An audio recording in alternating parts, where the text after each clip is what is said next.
excited to be here. So it's been awesome. It was a lot of like training, but now that that's mostly over, I'm excited to have them. I have a call out schedule. I Amazing. know, like we haven't had a call out schedule since I started.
Good evening, everyone. My name is Jody, and I am the coordinator of the Family Violence Prevention Program with Fort Saskatchewan Families First Society. To those of you that are here with us in person, and to all of those of you at home who are tuning in virtually, we want to say thank you for choosing to spend some time with us this evening to talk about a very important event. COVID sure has been making things difficult. Things are changing daily, and although we're not always happy about it, we are simply learning to pivot and grow with the flow. We know that many of you were planning on being with us in person this evening, and you have decided to join us from home. To you, we want to say thank you for doing what is best for you and for your family. We want you to know that we feel your energy, and we know that you are with us in spirit. This does include one of our scheduled panelists for the evening, Chelsea Horolak. Chelsea, I know that you're tuning in from home tonight. You'll be missed this evening, but again, thank you for taking care of yourself. We are very grateful to the staff here at the Shell Theatre for being so diligent and working with us to implement some strict protocols that will keep us safe while still allowing us to proceed with our event. Before we get started, I would like to acknowledge that we are gathering on the land of Treaty 6 territory and a traditional meeting ground and home for so many Indigenous peoples, including the Cree, the Saulteaux, the Blackfoot, Métis, and Nakota Sioux. I would also like to extend our sincere gratitude to Dr. Lana Whiskey Jack for allowing us to share her beautiful artwork with all of you that you've seen on the screen this evening. I would like to thank our lovely friend and our talented artist, Lorna Dancy. Lorna has been involved with so many of our projects in the past, including our story towers and our community wall of support. And although she wasn't directly involved in this evening's event, she did share her ideas with us and connect us with Stephanie Harp, who is appearing as one of our panelists this evening. I want to thank Stephanie herself for sharing her wisdom and knowledge and for providing us with so much guidance and insight for this evening's event. There are so many hearts and hands that went into planning this event, and we want to thank you all. Thank you to our guests, our knowledge keepers, and our storytellers. November is Family Violence Prevention Awareness Month, and every year here in Fort Saskatchewan and communities around our country, we come together in efforts to raise awareness about family violence and its impact on individuals, families, and communities. This year, we wanted to shine a light on a national crisis that has been happening for far too long, and it's impacting families and friends of our Indigenous friends all across this country. Many of you folks may see these beautiful beaded red dress pins around Fort Saskatchewan. Red is the official color of the Murdered and Missing Indigenous Women and Girls campaign, but it goes deeper and has significant value. In various tribes, red is known to be the only color that spirits see. It is hoped that by wearing red, we can call back the missing spirits of our Indigenous women and children so that they can be laid to rest. We want to send a huge heartfelt thank you to Marge Johnson with Creative Designs for working so hard to put together over 200 DIY kits that were made available at our local library throughout the month of November. In the words of the late Maya Angelou, we do the best we can until we know better. And once we know better, we must do better. No one should be okay with what is going on around us. When I was chatting with Stephanie earlier this week, she said to me, "We need to move forward in unity, and tonight is about doing just that. Tonight, we ask that you open your heart and your mind. We ask that together we learn, we share our knowledge with others, that we have the courage to have difficult conversations and challenge the process when you see it acting as a barrier for others. We all have a role to play, personally and professionally, and we get to decide whether we're going to build bridges or walls." Before I introduce our MC for the evening, I want you all to know that we recognize the content of our evening can be triggering for some, and we sincerely care about your well-being. We have some wonderful colleagues here with us this evening who will be checking on anyone who feels that they need to step out. Kim and Patty, give us a wave. I promise they will not follow you into the bathroom stall, but if you do need some added support, they're here to help. And if you don't need their help, then please just give them a thumbs up. For those of you who are joining us virtually, there will be some numbers available to you if you are in immediate need of support. But of course, you are always welcome to reach out to any of the committee at any time following the event. I would now like to introduce you to our wonderful friend and colleague who has graciously agreed to be our MC for the evening. Lauren, who has worked in various areas of victim services, including the inner city of Edmonton, rural Alberta, and has recently left her role as the Executive Director of Victim Services and the Restorative Justice here in Fort Saskatchewan. Lauren's whole career has been devoted to helping people and creating community and connection. She is thrilled to be here and be a part of this event this evening. So please welcome Lauren Reed.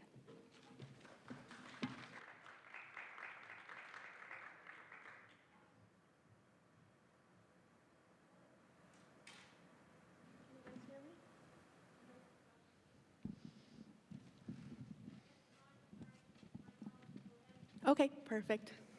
Hi. All right. Thank you, Jody. I'm happy to be here, and I'm happy that we're still able to come together to share this information with our community during Family Violence Prevention Month. I would like to mention that due to COVID, we have privately exchanged gifts of tobacco with our presenters and to the committee. So with that, I would like to invite all of the panelists to come out and have a seat.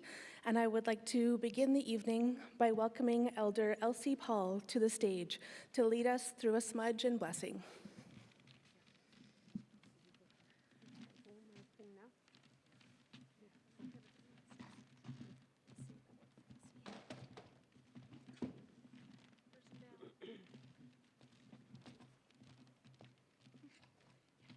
Okay, thank you very much. Do I start now? Do I start now? Okay, thank you so very much, and I want to thank you for the tobacco, the protocol that you did. And she offered it with her left hand, and that's really important. I've learned from the elders. You always give with your left hand. Whatever you say, it comes from the heart. And we give with our left hand because our heart is situated on left-hand side of our body. So whatever you give and say, it comes from the heart, you know. So thank you so much for the tobacco, because tobacco was never meant for personal use. Because this was considered medicine. Even the kids long time ago didn't smoke because they were taught it's for prayers and offerings. So what I've learned from my Cree elders has been so beneficial for me, so I'm very grateful to them for that.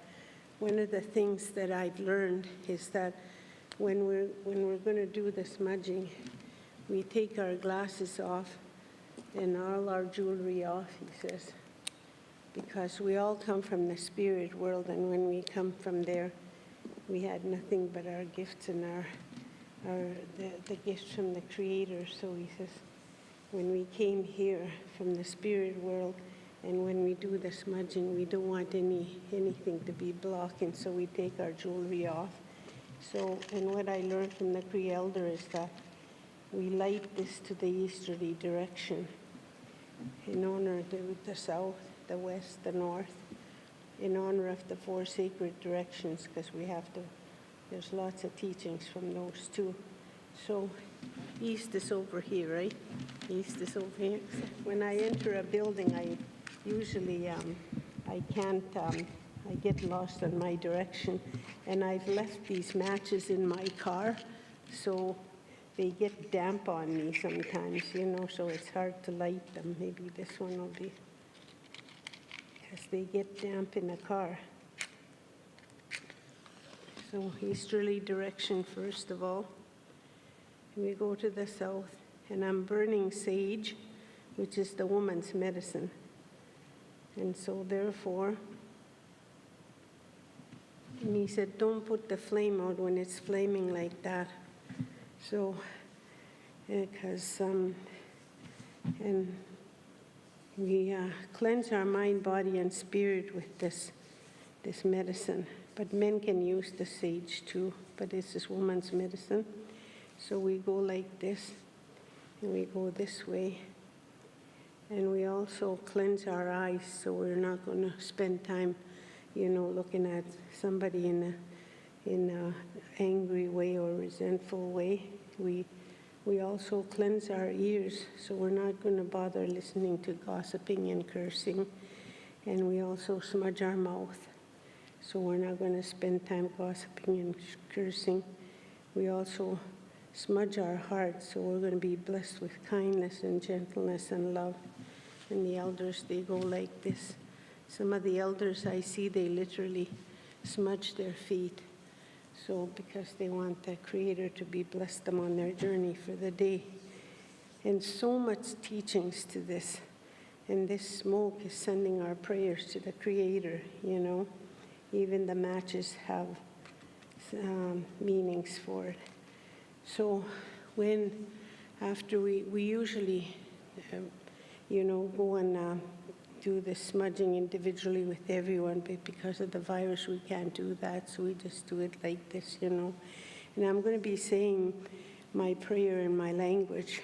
I'm a Cree Métis, and so I am so lucky that I've learned from both elders on both sides, the Métis culture and Indigenous culture, and I'm so grateful for that. And if you see that my necklace, my bracelet, I didn't take it off. Whatever bracelet I am wearing when I do my smudging, it's in memory of the murdered and missing Indigenous women. That's how come I don't take my bracelet off, And I can kind of half decently relate what the families are going through, because my nephew now is missing for 14 years. We don't know whether he's gone or alive or whatever. There's never closure for that. That's not an easy journey. So I can relate to some extent what the families are going through. So therefore, I'm going to say my prayer in my language because I'm very grateful I can still speak my language, and I'll say it in English if I remember it after. Ai no tawinan staikin naskum nano manuska giskak minap matsuno te hewantaskina no te wakuhtuin mino te kinaskum nan tawasim sinanak no simnanak minan wakumagan nanak ni gani kawiktaksunski uminoskin naskum nan no kum nanak minote nemosom nanak negi konanak minote hewa minuto te muinoskin naskum nano tawinan. Kues ngui tapahtunan anot kues ngui big squatunan kues ngui etoskanan bewi jeonan anot no tawinan steka kiogi weuskin naskum nan ekse hai. Thank you, Creator, for the day. We thank you for life. We thank you for our land and our kinships, our children, our grandchildren, and we thank you for our pre-generation, that's our relatives who are coming in the future. We thank you for grandmothers and grandfathers. We thank you for our parents and for friendships. Help us to look at each other in a good way, to speak together in a good way, and that we're going to work together in a good way, Creator. Be with us today, and we just thank you for everything. Ekse, hai, thank you, Marcy. Hai, okay? So we can't put that light out. I mean, the smoke has to keep going. Okay. Thank you so much, Elsie. We're going to let that stay here for us on the stage here. I'll take my mask off now. Thank you. Thank you for helping us slow down and focus and become centered before we go on. Before we get started with the documentary, I would like to introduce you guys to our wonderful panelists that we have today. They came out to share their knowledge and experience. We're very, very lucky. First, I would like to thank Carrie Thomason, give a wave, thank you, for joining us this evening. Carrie is a proud Cree woman from Alberta and a proud mother to 3 children, a grandmother to 3 extremely energetic grandsons. Carrie is well known for her fierce attitude in supporting and advocating for our Aboriginal peoples for well over 20 years. She uses her own personal experience and her deep knowledge of these issues to support surviving family members of missing and murdered Aboriginal peoples. Carrie has worked for the Métis and Family Services Society for over 20 years in total, with many different roles, including family support, child welfare, family violence, PSECA, and a coordinator to one of my all-time favorite Alberta programs, Project Snug, which is a project that was based in harm reduction for individuals in the sex trade and human trafficking. Carrie's amazing work with Snug also resulted in her receiving a Community Justice Award. Carrie, along with Chelsea Harlock and Laura Sterling, created a support group for families seeking guidance, support, and understanding from homicide. The Circle is a group for surviving friends and family members of homicide and missing peoples. Carrie is also one of the original community partners of the Oskayak Police Academy, and has been instrumental in consultations with the Edmonton Police as policing in Alberta evolves. Thank you, Carrie, for being here today. We also have Stephanie Harp. Thank you, Stephanie. Stephanie has an incredible amount of experience and knowledge that she has graciously offered to share with us tonight. Stephanie is a singer, speaker, actress, and advocate. She has been an international advocate for MMEIP, which is Murdered, Missing, and Exploited Indigenous Peoples, and she has presented a powerful TED Talk titled Indigenous Suffering and Survival to Success, which is available on YouTube. It's really good. Stephanie traveled to over 30 Indigenous communities last year, and she hosted the MMEIP since 2018. She is a multi-award-winning humanitarian and also a murder attempt survivor and residential school survivor. Stephanie has a passion for educating all people about the lived experiences of Indigenous peoples, and we're very lucky to have her here tonight. And we also have a last-minute addition to our panels, which is very exciting. I'm happy to introduce Dolores Gladue. Dolores is a Status Cree woman from Northern Alberta. She is the eldest daughter of Joe and Kathy.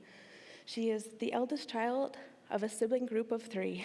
She has 4 boys, Joshua, Cole, Cain, and Elijah, who keep her on her toes, as well as 2 grandchildren, Austin and Madison, whom she adores. Dolores was raised in a strong matriarchal home with a mother who taught her values she uses in her everyday life. Her mother left her wisdom, which is something Dolores keeps close to her heart. She remembers her dad telling her to complete her education, which she did. Dolores got a diploma as a legal assistant as well as a degree in sociology. She knows her dad would have been proud of her accomplishments. With the MMIWG, she did her research with the wisdom her mother left behind for her and used her education her father wanted her to complete. Thank you for being here, Dolores.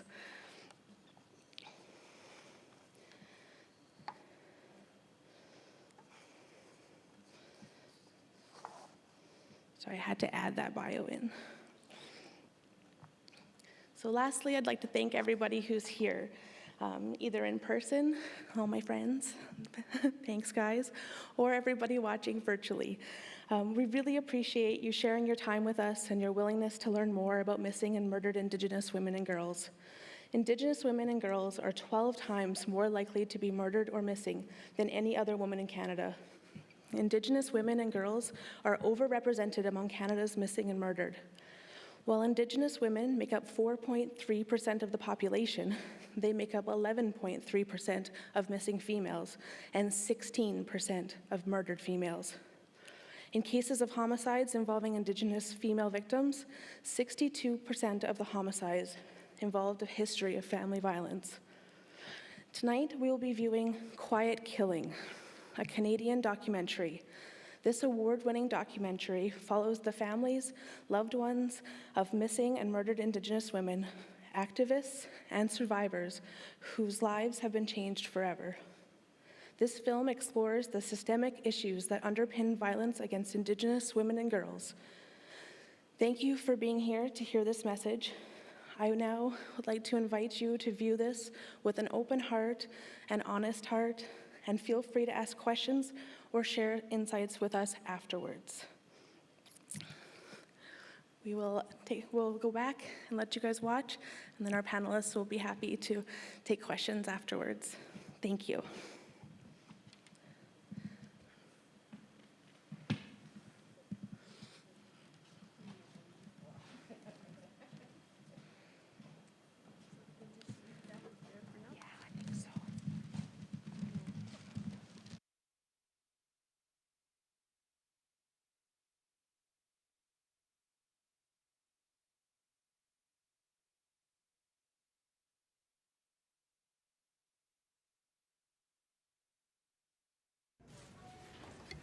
Good afternoon.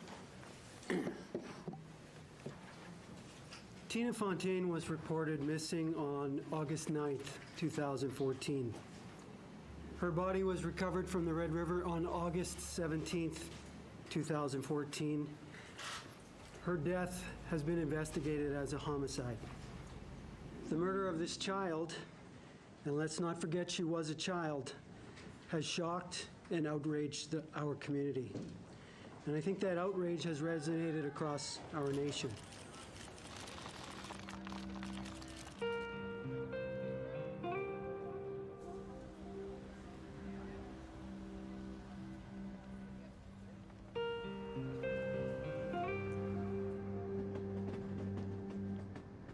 So this is the area where Tina Fontaine's body was found. And literally Tina was put in a garbage bag. I mean, that's how far it goes, that literally there, that somebody would think that this beautiful young child who had her whole life was nothing more than garbage. I mean, that's the level of hatred that some individuals have towards Indigenous women and girls. You're so enraged for the way that, generations of Indigenous women and girls have been treated.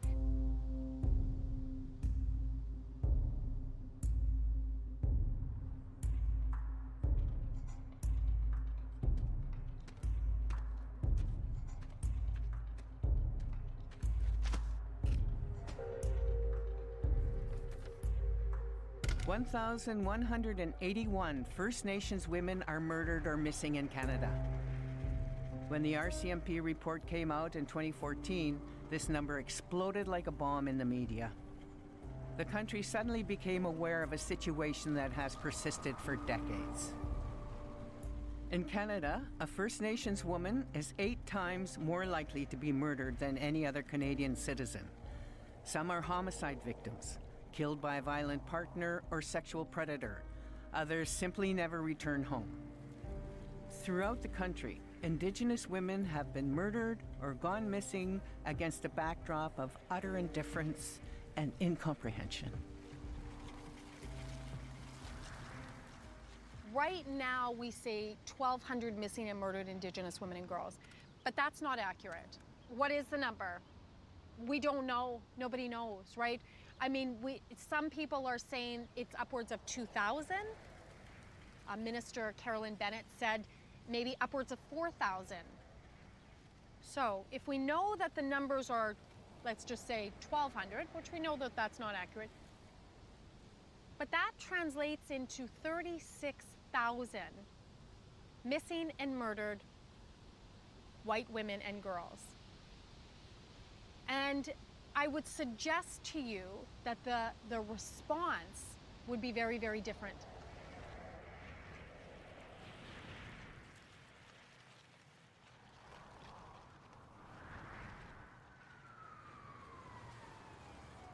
Tina Fontaine was murdered while in the care of Manitoba Social Services. Her death brought to light the failures of Child Protective Services. All over Canada, Indigenous young women and girls continue to be abandoned by the very system that should protect them.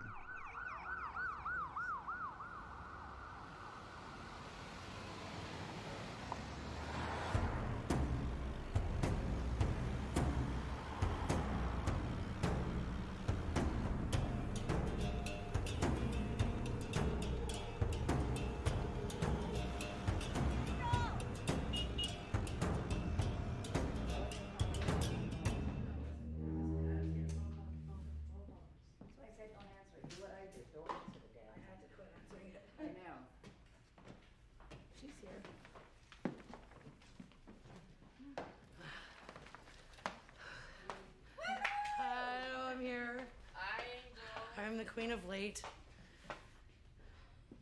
Sorry. So what are we doing? What's up? Hi. How you doing here? She's my most responsible and really only adult that I have. Like my adult, like I'm an adult, but she's my adult. My favorite auntie. She's awesome. She is always, even if I'm gone for a while, she's always there for like big things. She never like forgets anything. She's awesome. I love her. And you should. Yes, I guess so. I know what it's like to not have parents, and you feel so alone in that. And, you know, she matters to me. And she really didn't have anybody. And, you know, when she told me her story, and it didn't surprise me, but it really hurt me because, like, she shared almost the same story, you know, as I, you know, have had.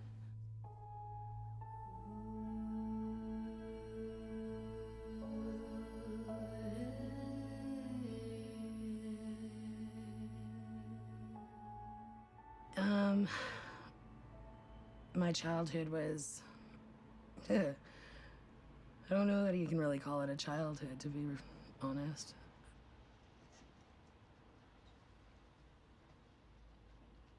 I've been a prostitute for most of my life, more than 30 years, or just about 30 years.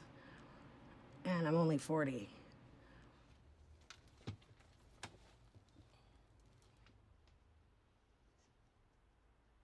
These are my favorite ones because they're pink. I've got red ones, I got black ones. I've got all different ones that I used to wear. I used to be able to run in them. Like, I could sprint. Something like this.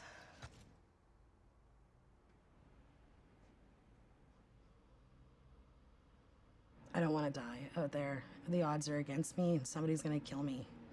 And I know it. You know, like, I've had all my fingers broken. I've had guns shot at me. I've had knives used on me. I've been locked in cars. I've been, like, just, you know, beaten up, dropped in the middle of nowhere. So with having survived all of those incidences, I really think that if I went back out there, I wouldn't survive it.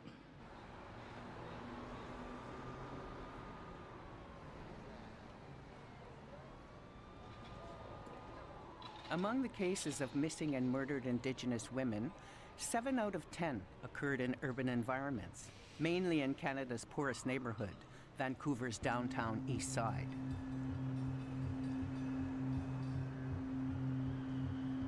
You know, the area that we're in right now is referred to as the downtown east side, you know, in the city of Vancouver. Now, the downtown east side comprises probably about 8 or 12 blocks of Hastings Street, you know, and it's sort of like ground zero for drug addiction. You know, and it's been often be referred to as the poorest postal code in Canada. I joined the Vancouver Police Department in 1980, May of 1980. And when I went through the academy and when I graduated, I was placed in the downtown east side here. I had built up such a relationship with the community. A lot of people in the past have sort of called this the largest reserve in Canada. You know, the trend is to run away from, say, a reserve back east, come to Vancouver because the weather's a bit warmer, or they're looking for somebody and get stuck down here. And eventually pass away from either drugs or alcohol. You know, but the women seem to take the brunt of the violence. In Canada, 9 out of 10 prostitutes under the age of 18 are from First Nations. Their average age of entry into prostitution is 14. I was born to a 12-year-old girl. So obviously she didn't raise me. I was raised by my grandparents. And my mom was raped. I don't really care to know who my father is. Went into foster care really early because I was being abused, sexually abused at home. So I basically spent most of my childhood in and out of foster homes.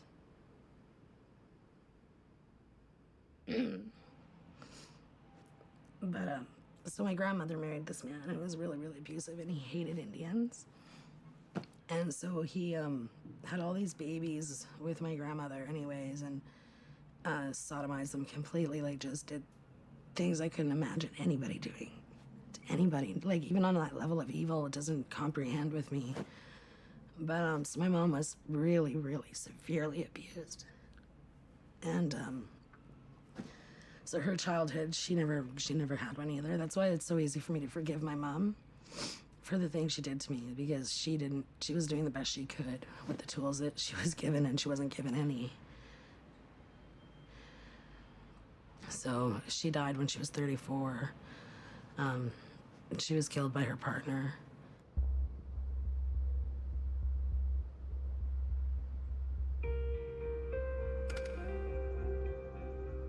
And I tell my story mostly because a lot of people still can't tell theirs, and my story is everybody's story. So I've heard the Paige Gauthier story, and I relate to her. Our stories are very, very similar. Only I survived.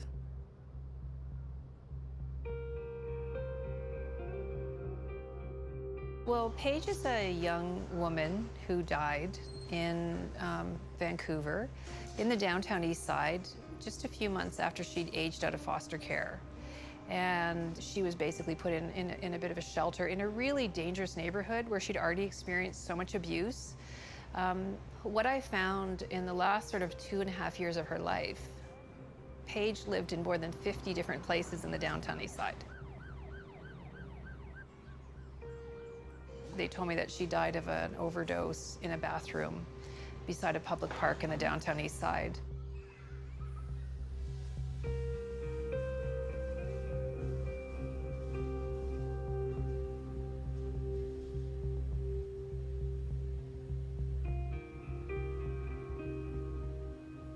I think there are Paige Gauthiers in the downtown east side. I think there's Paige Gauthiers throughout British Columbia. I think there's Paige Gauthiers throughout Canada. In most provinces and territories, foster care goes to when you're 18 or 19. And at that time, it's over, and they basically send you on your way. Now, no family, whether they're an Indigenous family or other, you know, on the 18th birthday of their child, takes them to the door and says, "Thank you, it's been very nice raising you, now please leave." And then do never come back, don't call us, never talk to us again. But the foster care system, being almost like a contract model of you take care of a child, give them shelter, then you're done, you're enfranchised. But behind that is a dimension of a human. So how did she experience that as a person, going through everything she did, and when the system finally had some involvement with her, its sole focus was to prepare to detach.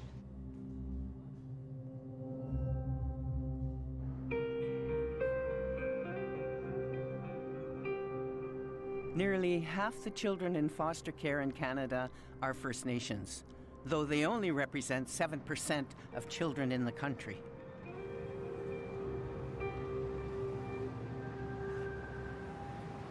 We got over 163,000 children nationally that are in care now. So that's like the new residential school. You know, so the violence is not, you know, it's not stopped in that. The reason why I share this, like, about the violence in that is because nothing has changed. Women are still going out, survival sex, it's called. They are forced in to go out, heck, and turn a couple of dates and that just to make sure that their children, heck, are fed or pampered, like, you know, with Pampers, milk, whatever. But if this vehicle comes around that's called Car 86, with a social worker and with a police officer, and if they see Susie Q, hypothetically, out there, is by time she will make it home, heck, her children will be apprehended.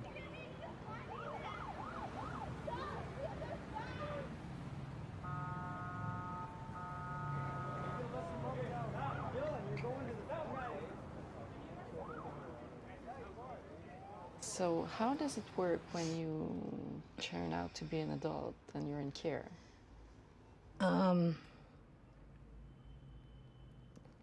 See, I don't even know why I still get so emotional about it. Like, I thought it was kind of over all of it, but I guess not, because every time people ask me, I get teary, right?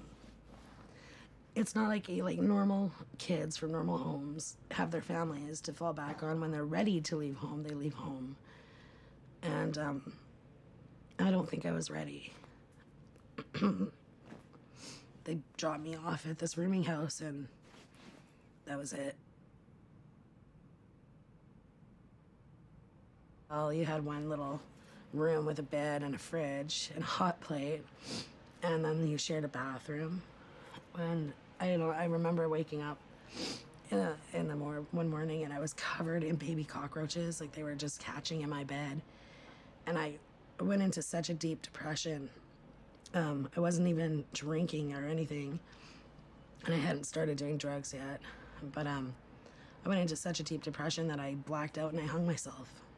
And I woke up in the hospital, and I didn't remember doing it, but my arms were all cut up, and I hung myself from the pipes in my room. And somebody was robbing my house, and they called 911 because they saw me hanging there. My robber, whoever it was, trying to rob my house, saved my life. So, I'm kind of strange, but yeah. I ended up moving from there into the Balmoral Hotel, where everything started for me in the first place. My mom even died there, so it's weird. I guess my relationship with the Balmoral is really sick. Single-room occupancy hotels, commonly known as SROs, are old hotels that have been turned into low-rent rooming houses.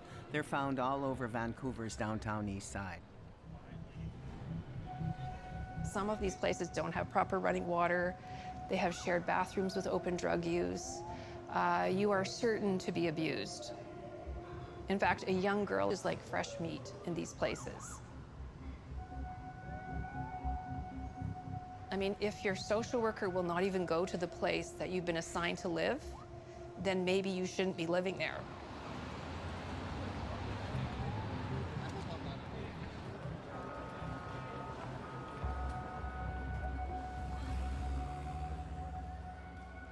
First Nations women are without question among the most vulnerable in Canada, socially and economically. This precariousness pushes many of them to make choices that put their lives at risk. The problem with a lot of the women is they're homeless and they're living on the streets downtown at Vancouver. If they don't come home for a few nights, nobody really notices. So the difficulty is when they go missing. There was many girls that weren't reported for 2 years. Most of the girls have the same rule about not leaving their comfort zone, not leaving the city. But sometimes that goes out the window if they're in bad shape because they haven't had drugs. You can get an idea now how sort of remote it is. It's and especially if you try and picture in the middle of the night, there's nothing really in between that main road down where we just turned off and the mountaintop.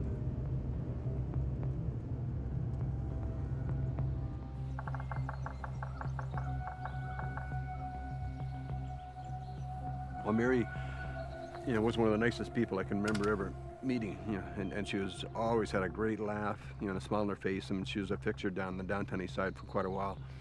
We discovered that she'd been laying unidentified for a number of years.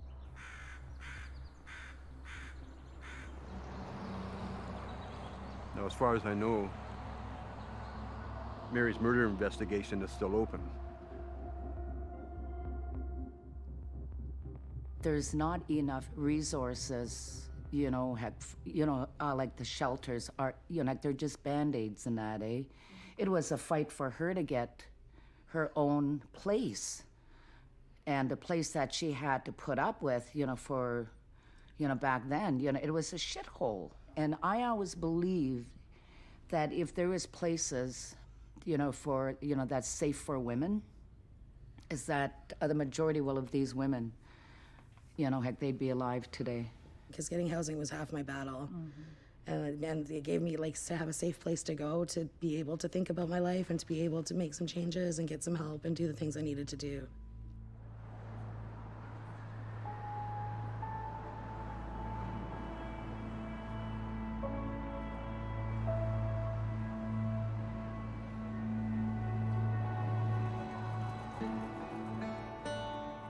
I actually feel lucky that I'm not a missing or murdered girl or woman.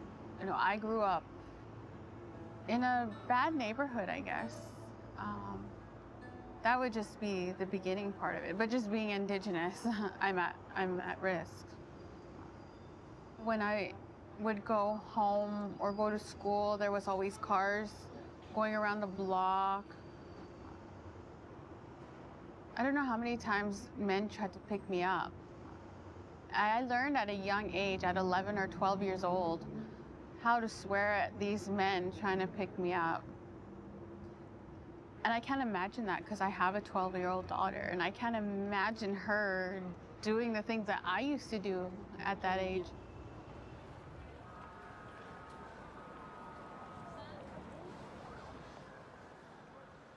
When I think all the way back to 4 years old, the first thing I remember is hiding in a laundromat, and my mom was fleeing abuse.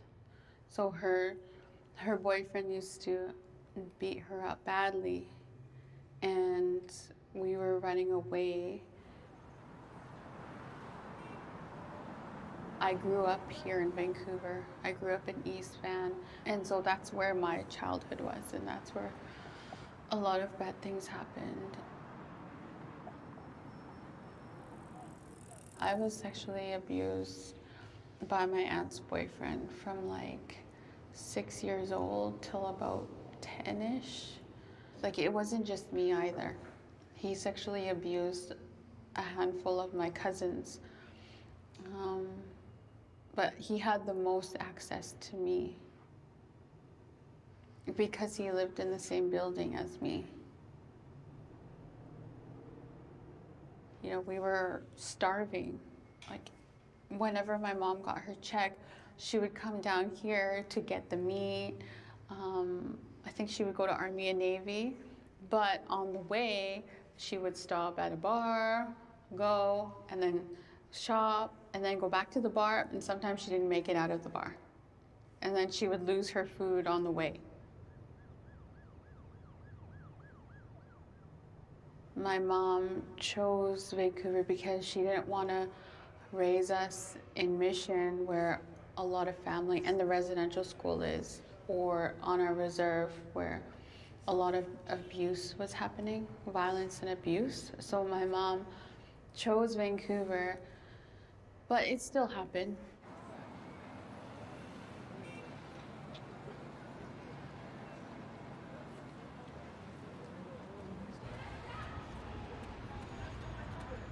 It is almost an intergenerational thing to come to Vancouver.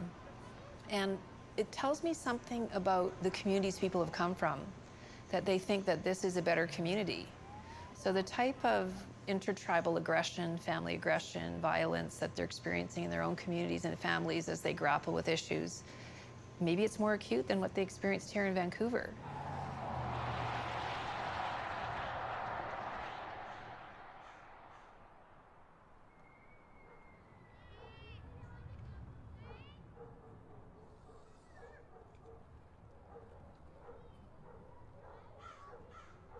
The reserves are the result of the Indian Act. Adopted by the Canadian government in 1876, the Act was intended to forcibly settle First Nations people and assimilate them. Even today, this trusteeship system, which makes them wards of the state and therefore minors in the eyes of the law, governs all aspects of life on the reserves.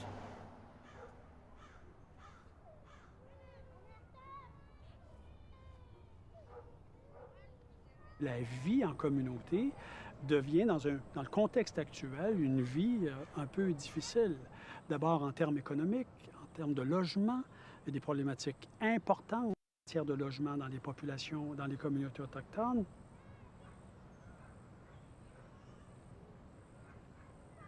dans certains milieux, on estime que 80% des femmes autochtones auraient été soumises à de la violence. Donc, ça veut dire, est-ce que c'est endémique? Oui, c'est endémique. Le phénomène de la violence, il est comme celui de l'agression sexuelle chez les Premières Nations.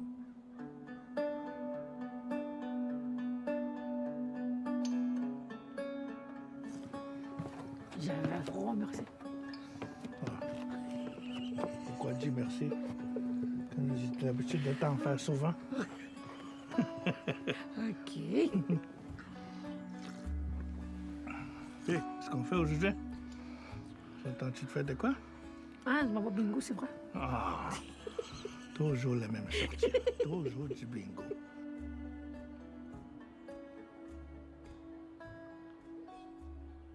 Ton beau-père, il était pas content que tu te maries en blanc?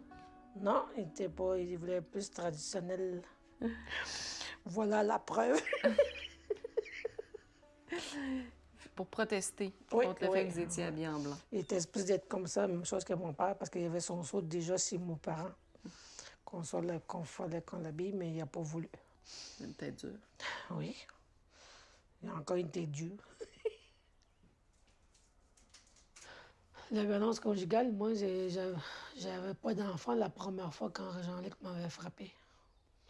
Moi, j'avais des longs cheveux. J'avais des longs cheveux quand je l'ai connu la première fois. Puis, à un moment donné, il m'a sauté dessus.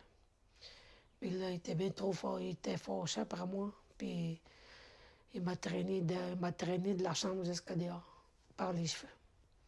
Puis moi, ce soir-là, j'ai décidé de couper mes cheveux.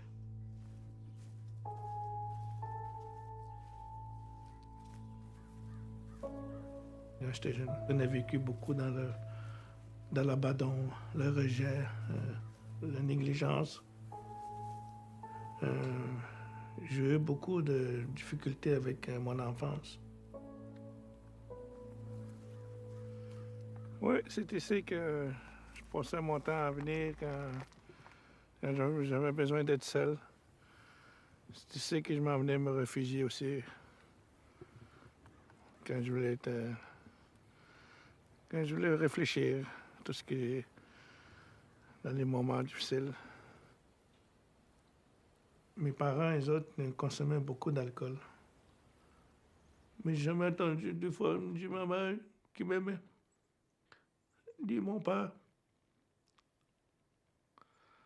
Ça a été des moments que j'oublierai jamais. Moi, j'essaie toujours de chercher l'attention de ma mère, de mon père, n'importe quelle façon, en faisant des conneries. Mais tout ce que j'ai recevais à la maison, c'est des injures, l'humiliation. Une fois, j'ai tellement cherché l'attention, là, je sniffais dans la maison. Je sniffais de la colle, je sniffais du gaz.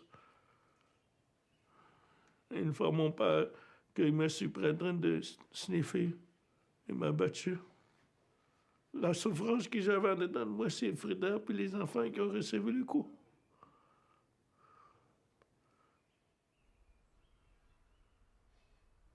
Jean-Luc, il m'aurait tué 3 fois dans ma vie. Moi, j'ai été avec mes enfants dans la maison ici, dans le salon ici, puis que Jean-Luc s'en vient, mais il était sourd, puis il m'a étranglé. Puis que c'est mes enfants qui m'ont sauvé la vie. Ils l'ont tiré par en arrière. Il est tombé par en arrière. Moi, je suis partie en courant dehors.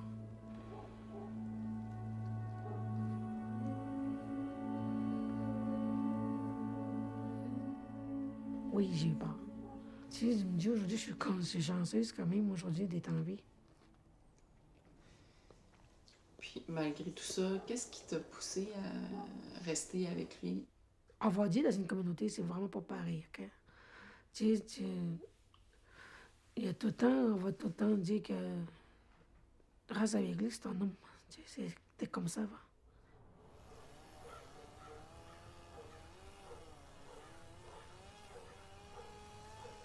C'est ce qui est partagé par l'ensemble, c'est le silence, c'est le secret. Les liens familiaux rendent parfois difficile l'expression de de ce que je vis parce que je veux dénoncer, mais parce que je viens d'une communauté où tout le monde se connaît, puis bon, ben là, aux services sociaux, ça se trouve être la cousine ou le beau-frère de celle qui, bon, etc. Je veux dire, ça rend la vie parfois un peu plus difficile.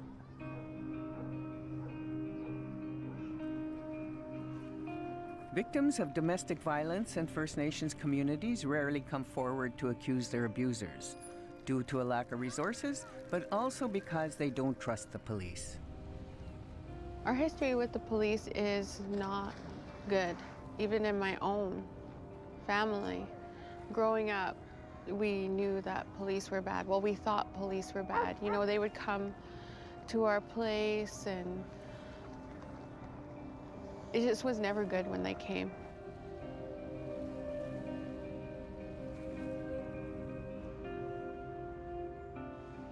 Even officers are being abusive towards our women. And nothing's being done about it. There's no accountability for that.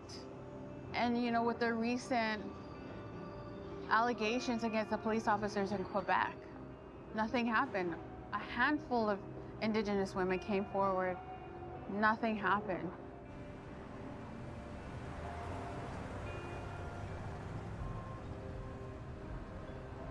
In 2015, shockwaves rippled through the city of Val-d'Or.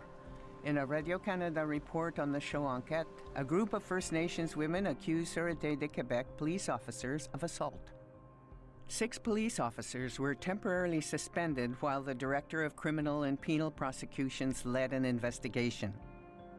Ces femmes, pour la première fois, prennent la parole et dénoncent publiquement le mépris qu'elles subissent de la part de ceux qui, normalement, devraient les protéger. Le DPCP le confirme, aucune accusation ne sera déposée contre les 6 policiers de la Sûreté du Québec visés par des allégations de violences sexuelles et physiques. In his report, the Director of Criminal and Penal Prosecutions specified that even though no charges were laid, this didn't mean the events hadn't occurred. Furthermore, independent observer and lawyer Fanny Lafontaine recognized a regime of systemic racism by the police force towards First Nations people. Dans les cas de la crise de Val-d'Or, qui est réellement une crise sociale qui continue de perdurer jusqu'à maintenant, on voit qu'il y a quelque chose de beaucoup plus profond, de relations de confiance manquantes entre les Autochtones et les policiers, de l'existence potentielle de pratiques policières racistes ou de même l'existence d'un racisme systémique. In other words, the current system and institutions foster discrimination towards Indigenous people. Il y a du racisme chez la police, il y a du racisme chez les enseignants, il y en a chez les travailleurs sociaux, il y en a chez les psychologues, il y en a chez les infirmières, il y en a chez les médecins. Ça existe. In 2015, an expert committee from the Office of the United Nations High Commissioner for Human Rights published a staggering report about violations in Canada. It concluded that Canadian police and judicial services had failed to protect Indigenous women and had failed to ensure that perpetrators of crimes were held responsible. Les violations des droits humains au Canada envers les peuples autochtones est le dossier le plus grave, le plus honteux du Canada de par son amplitude, de par sa durée. Les violences faites aux femmes autochtones, c'est la crise majeure qui demande à être résolue. Le droit à la sécurité, j'en suis à demander ça et c'est ce qui nous rend si sans parole parfois, simplement le droit à la sécurité des femmes autochtones au pays. On est dans un pays riche qui a des ressources et on a des femmes assassinées et disparues autochtones. Ça n'a pas de bon sens. Tiffany Morrison, c'est une jeune femme de 25 ans qui vit à Kahnawake et qui, en 2006, sort d'un bar, prend un taxi et disparaît. 1 an plus tard, on a découvert le corps sous le pont Mercier. Pour moi, c'est tellement un cas flagrant d'ignorance et d'indifférence. On l'a vu avec les cas de Cindy Robert House, on l'a vu avec le cas de Maisie Ojik et de Shannon Alexander. Shannon Alexander and Maisie Ojik, two teenagers and childhood friends, mysteriously disappeared from the Algonquin Reserve of Getaganzebe in 2008. Hopefully somebody will hear me and actually reach out and help. The police quickly concluded they were runaways, but 10 years later, we still don't know what happened to them. Cindy Rupert House was reported missing from Val-d'Or in April 2014. Despite all the evidence pointing to her ex-common-law husband, more than 1 year went by before he was questioned by the Sûreté de Québec. The SQ now categorizes her disappearance as an unsolved murder. In Quebec, these disappearances have brought to light a series of failures on the part of the police force. Il y a eu beaucoup de questionnements sur les agissements de la police ou les non-agissements de la police. Dès qu'elle est en danger, il faut qu'on ait des gens compétents qui agissent vite, qui vont la rechercher et qui ne questionnent pas. Parce que je l'ai entendu. « Oh, mais elle est partie sur la brosse, là. Elle va revenir, là. Attends 48 heures. »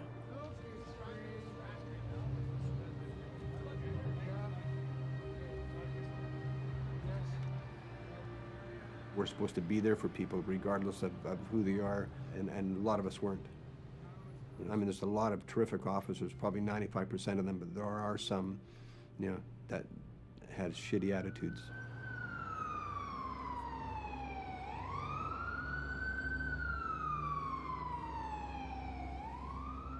Belinda Williams is my missing auntie. She's been missing since 1978, and the family tried to report her missing. She's technically not listed as missing until 2004. It's very hard to watch my family suffer through this. I saw it through my mom. I saw it through my aunts, my cousins. I was born into this. It happened again in 1996 when my cousin went missing. It's hard to watch. It's hard to be in it. And yeah, her DNA was later found on Robert Picton's farm.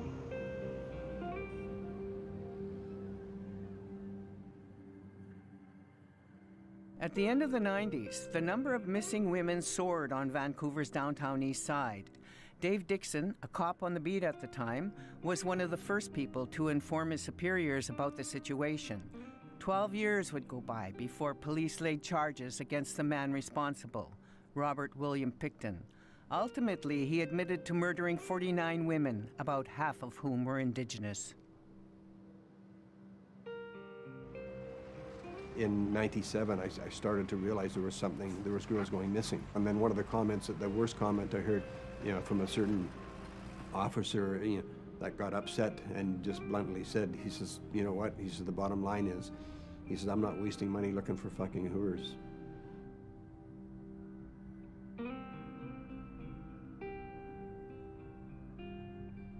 A lot of these women were not high risk, and even if they were, it shouldn't matter. You know, and it hurts me that there's no justice for these women yet.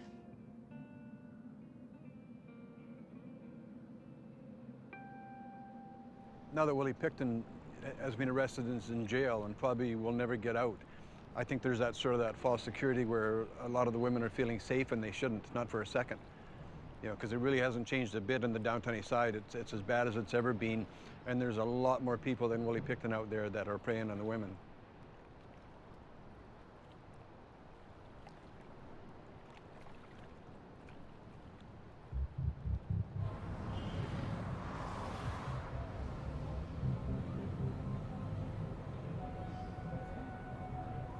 It's not Indigenous women putting themselves at risk. It's society that fundamentally puts them at risk.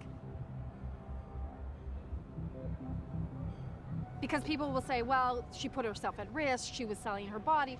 No little girl at 8 or 9 or 10 years old says, you know what I want to do when I'm older? I want to be sexually exploited. Nobody says that. No little girl ever says, yeah, I want to stand on the street and have some gross pervert throw me $5 and give him a blowjob. Nobody ever says that.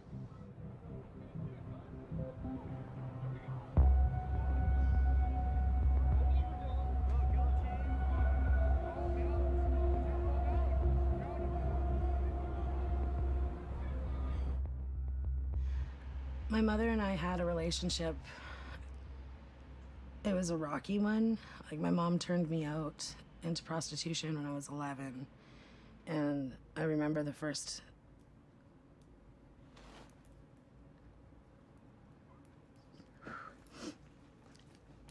I was strapped to a bed. Couldn't see anything. And I couldn't talk. Something around my mouth. But I remember the smell. And I remember like the sound of the heavy breathing. And I remember that it hurt. And I just kind of left my body. I don't know how to explain that, but I've been doing it since I was little. Back, I sort of viewed prostitution after that as the way that I was doing it as like it was my own choice then. And that was different too. I cried then too, actually. But I wasn't near a virgin by that time anymore. I lost my children. That was the worst thing I did. My house, my kids. And, you know, when I got addicted and I let them go, and I knew I was being neglectful, I let them go. I didn't want them to see anything or to hurt the way that I did growing up. And I couldn't be sure, like, what I was capable of because of what my mom, so I let my kids go. I'm still trying to get a grip on my addictions.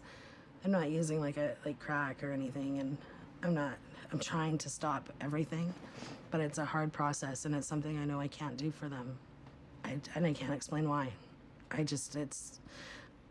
I remember my mom, and I would ask her, Mom, why won't you just quit? Don't you love us enough to just stop? And it would make her use more. When I start feeling bad about my kids, I want to get drunk. I want to get high. I want everything. Like, it just, like, if I was going to cry, I'd just smoke a rock. You know, like, if I was going to feel anything, smoke a rock. Like, it just stopped me from feeling. And feelings sucked. They still kind of suck, but at least I have them now, so.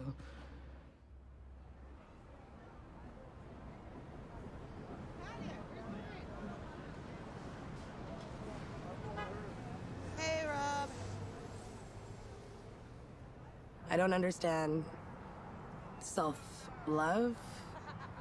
Like, I understand, like, I have self-respect. This is a friend of mine. But that's, you know, I guess it's different, so I'm told. But yeah, I don't understand it. But I'm learning. Come on, Cupcake. Maybe, like, you know, if you ask me in like 5 years or something, maybe I'll know what that means. I just don't understand it now.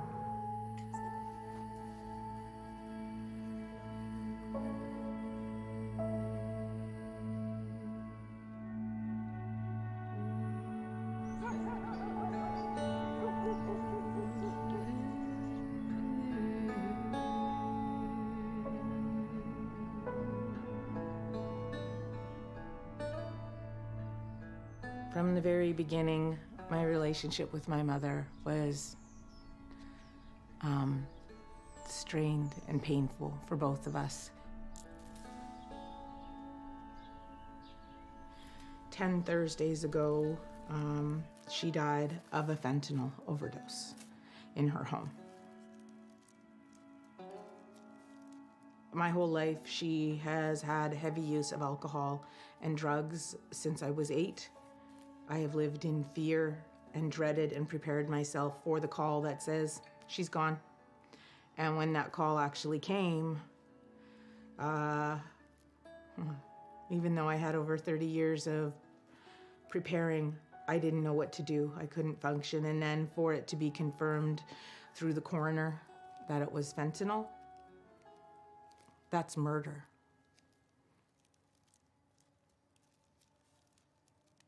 I was stuck in a turned off, self-destructive, self-loathing lifestyle.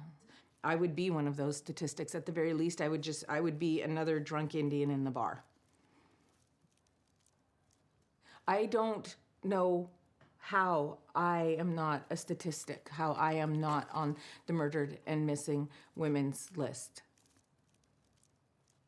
You know how therapists talk, there's like justified anger and justified rage. So when you look at all the things that I've been through in my life, no shit, I'm angry. No shit, there is anger inside of me. First Nations people are portrayed by the media and in society in general as being angry. And my response to that is, you're damn right we're angry.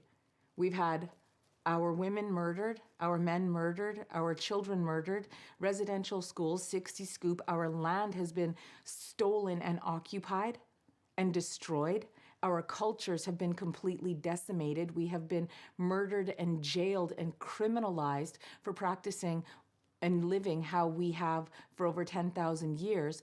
So we have a lot of anger.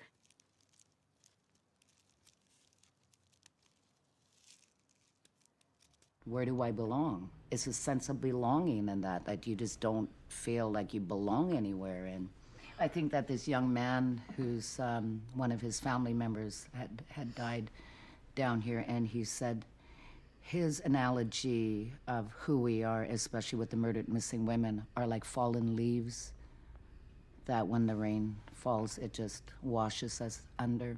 And, you know, nobody would ever even know we were gone down here because society doesn't care.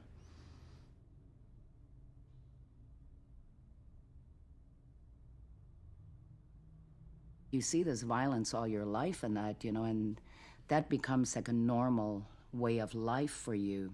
For as Aboriginal women, the reason we let a lot of this stuff happen to us too, like we don't, like we get battered women syndrome and we stay with the guys that abuse us, it stems from residential school and first contact and being taught that we were worthless. And the abuse, you know, because it's a cycle. Like my grandmother was abused and we were abused. You know, like it just goes on and on. Au nom du gouvernement du Canada et de tous les Canadiens et Canadiennes, je me lève devant vous pour présenter nos excuses aux peuples autochtones pour le rôle joué par le Canada dans les pensionnats pour Indiens. Indeed, some sought, as was infamously said, to kill the Indian in the child. L'héritage laissé par les pensionnats indiens a contribué à des problèmes sociaux qui persistent dans de nombreuses communautés aujourd'hui.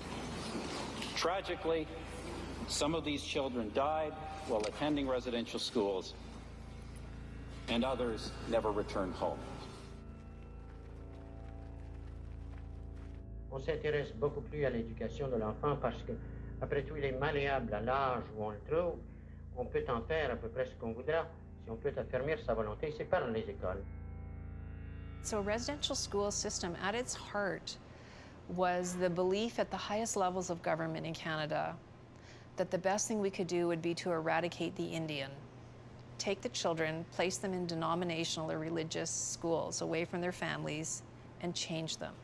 So it's a kind of like an ethnocide we see of it today, but it was completely endorsed. And what happened was generations of children were removed, and generations of children, like any children placed in institutional settings, are easy prey for abuse. They were sexually abused, they were removed from their family, their community. They ended up suffering immensely, and their communities ended up suffering. So we're grappling with the aftermath of that.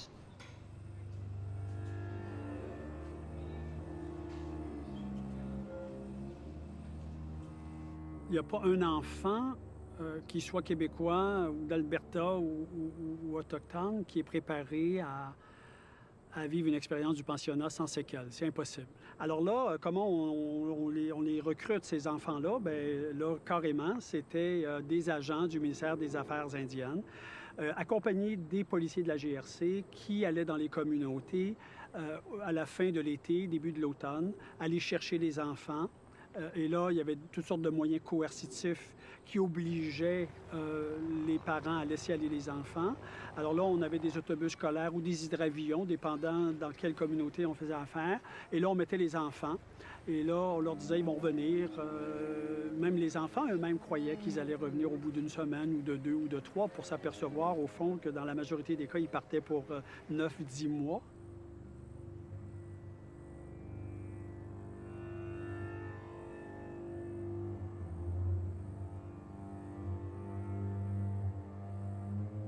Je dis souvent à des gens qui me disent « Allez-vous finir par finir le pensionnat? » Et là, je leur dis « Qu'est-ce que vous diriez si je disais à votre sœur ou de votre sœur, vas-tu finir un jour par l'oublier, ce viol-là qu'elle a vécu? » Je ne peux pas demander ça à une personne victime d'agression sexuelle, d'oublier ce souvenir-là, parce que ce n'est pas un souvenir, c'est un traumatisme. Alors, ceux qui sont dans les pensionnats, et les enfants qui ont été élevés dans un environnement de détresse, même si eux ne sont pas allés dans les pensionnats, eh bien, eux autres non plus, je ne peux pas leur demander de dire « allez-vous un jour par finir d'en parler ». Non, au contraire, il faut que vous en parliez parce que vous avez été des années à vous taire sur le sujet.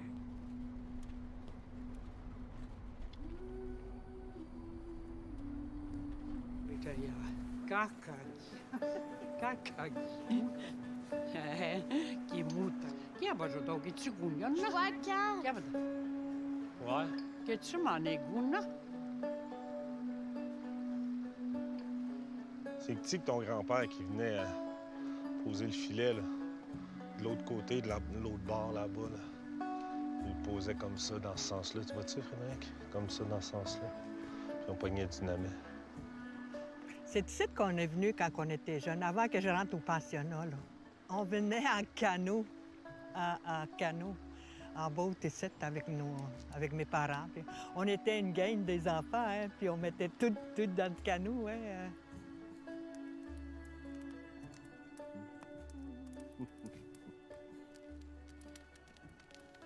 T'en rappelles-tu quand tu étais petite fille, puis que je te chantais des petites, comme un genre de petite berceuse quand tu étais petite?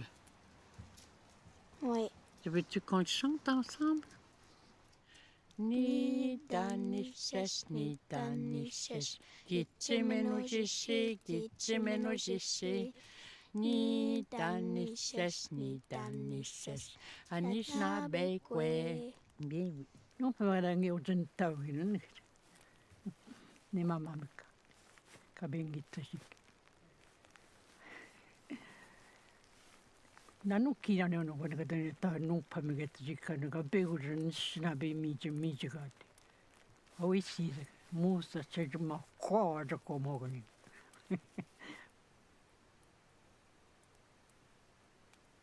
quando eu descia a minha conta não é bem um dia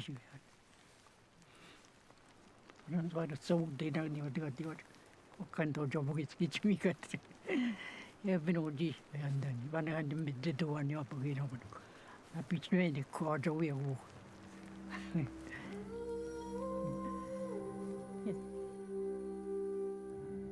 Ici, c'était l'entrée principale du pensionnat. Ah oui. Tu vois-tu? Ah oui, c'est ça. C'est l'entrée principale. L'entrée principale. Au lieu de nous appeler par nos noms, ils nous ont dit qu'on aurait chacun un numéro. Mon nom, c'est 63. Mon nom, c'est 116. 116. Eka, eki, ishi, kiki, noama, swatch. Eki, waba, mataki. Eki, waba, dagin. C'est quelque chose, en tout cas, quand tu vois ça, là. Et que on a tué de la misère. Je ne m'en souviens pas quand j'ai rentré dans l'autobus pour venir au pensionnat. Ça, j'ai déconnecté complètement mes parents. Il n'y avait pas de parents avec nous autres, fait que nous autres, on ne savait pas ce qui se passait. Et que, moi, quand je me suis souvenue, les enfants étaient tout tout alentour d'une grande salle, puis ça a pleuré, en tout cas. Puis là, je me suis réveillée, j'ai dit, qu'est-ce que je fais ici? Moi aussi, quand je suis arrivée ici, là, moi non plus, c'est comme un blackout. C'est pas drôle, par exemple, quand tu es jeune, puis ils te placent comme dans une prison. Hein, comme on n'était pas capable de parler. Ça nous chicanait quand on parlait en algonquin. Puis j'ai dit, t'en français! Ils criaient après nous autres, puis nous autres, on comprenait rien de ce qu'ils disaient.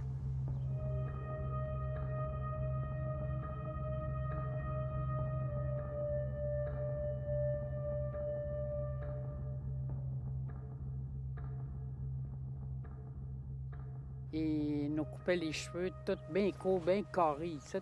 Puis moi, j'avais peur du clipper, là, il nous rasait ça en dessous. Là. Mais après ça, quand tu te regardais dans le miroir, j'ai dit, mon Dieu, que je suis tulette un peu. Ben oui. Ah oui, oui. Ah, il y en avait une petite fille là, qui était vraiment... La religieuse était vraiment fâchée. Il a tiré l'oreille, puis il a déchiré. Oui. Il pendait l'oreille comme ça. Ça saignait, hein. En tout cas, c'est des affaires de même. Puis nous autres, ils nous disaient pas un mot, pas un mot. Ils nous défendaient de parler. C'est ça qu'ils nous ont montré, tu sais, dans les pensionnats, de ne pas aimer les autres. Tu sais, jamais qu'on s'est fait des câlins. Tu sais, de câlins, bon, je t'aime et tout ça, là, jamais. Parce qu'on ne connaissait pas qu'est-ce que c'est d'aimer puis tout ça, là.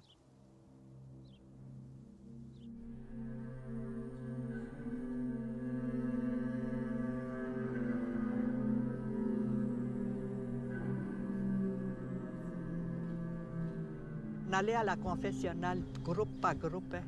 Puis chaque personne, il s'en allait dans le confessionnal. Puis il disait, le prêtre, il disait, je vous attends très mal. Veux-tu venir ici où c'est que je t'assis? Fait que quand tu es jeune, tu comprenais pas ce qui allait se passer.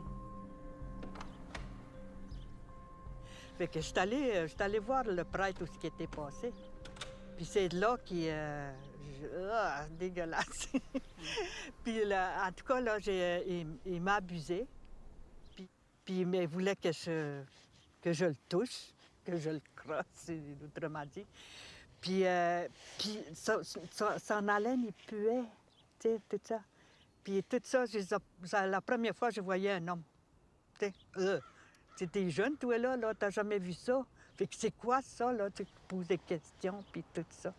Puis toi, il t'abusait, puis il mettait ses doigts dans les patilles. Puis de là, mais je comprenais pas ce qui se passait, j'étais jamais. Les garçons aussi, ils ont eu beaucoup d'abus. C'est beaucoup d'abus. Même moi aussi, j'ai passé par la confessionnale. Mais moi, ce que le curé me disait, c'est le petit Jésus qui a vu ça. Il me dit ça en moi, tu sais. Mais comment veux-tu croire après ça à la religion? Mon image était vraiment... J'avais pas d'image de moi-même. Israël, ça te rend encore super émotif d'entendre ça, hein? Qu'est-ce que... Mais c'est frustrant. Ouais. Ça me met en tabarnak.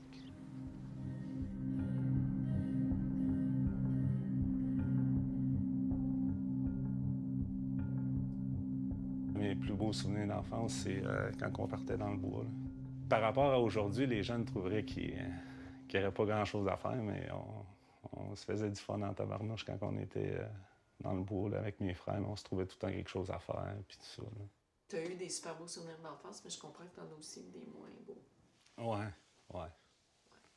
Peux-tu me parler de cet aspect-là de ton enfance? Mais, ouais, c'est quand même assez difficile d'en parler parce que, tu sais, je vais y aller avec mon père, tu sais, exemple de mon père. Mon père est décédé par rapport à l'alcool, tu sais.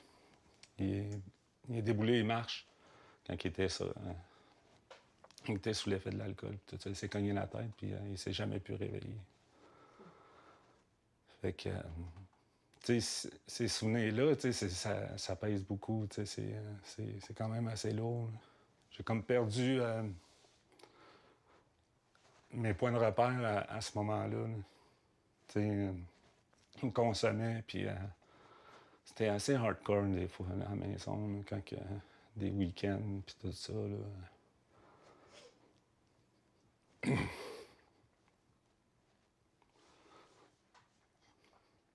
Fait qu'en fait, quand il n'y avait pas d'alcool, ça allait bien.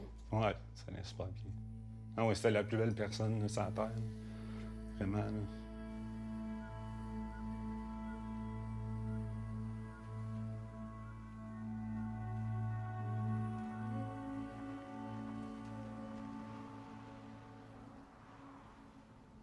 As-tu toujours voulu avoir des enfants? Ouais. Oui, j'ai toujours voulu avoir des enfants. T'as pas l'air sûr quand tu me réponds.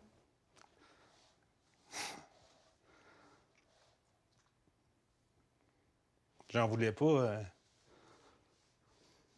après avoir perdu mon fils.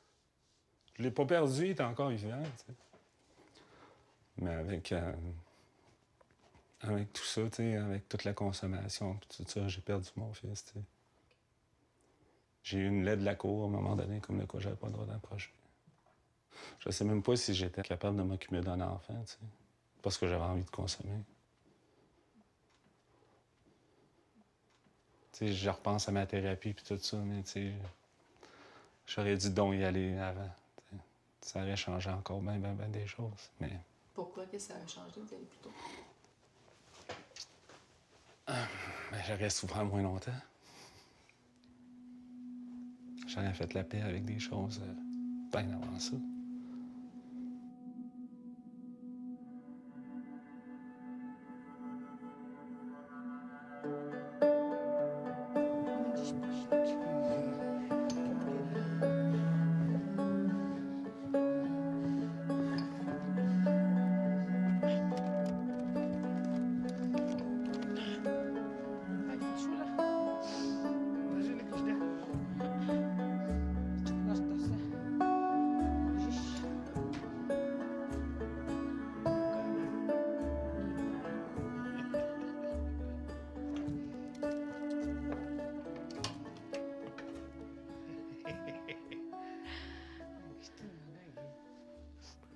J'étais abusé, moi, quand j'étais jeune. Je sais que j'avais l'âge de 4 ans. Et, il y a une jeune fille qui m'a invité. Puis je pense que ces personnes-là, ils ont vécu, je pense, le pensionnat. Puis ça a été dur pour moi. Et aussi, j'étais agressé par 3 hommes. Ça s'est passé dans la toilette. Ça a été vraiment un enfer. J'ai été frappé, pleuré. Ben, j'ai pleuré, mais lui a mis sa main à ma bouche, puis il m'a baissé le pantalon, puis il m'a fait jusqu'à temps qu'il est fini, puis je n'ai pleuré beaucoup. Cette première agression-là, horrible, là, j'ai été vraiment... m'a vraiment fait mal. Je voulais en parler avec mon père, mais il était absent. Chaque fois que je voulais en parler, mon père me disait souvent que c'était ta gosse. Ça veut dire la ferme. Ma mère, elle, je sais pas. Rien.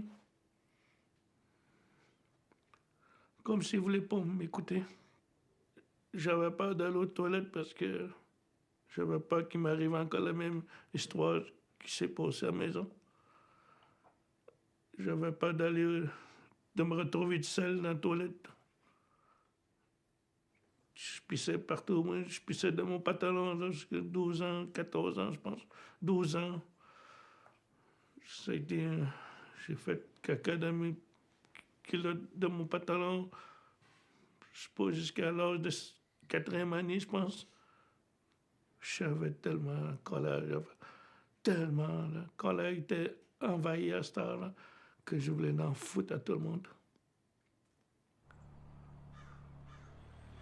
Puis à un moment donné, quand je faisais des activités, là, J'étais une personne qui jouait rough. Je passais mon temps à frapper les autres.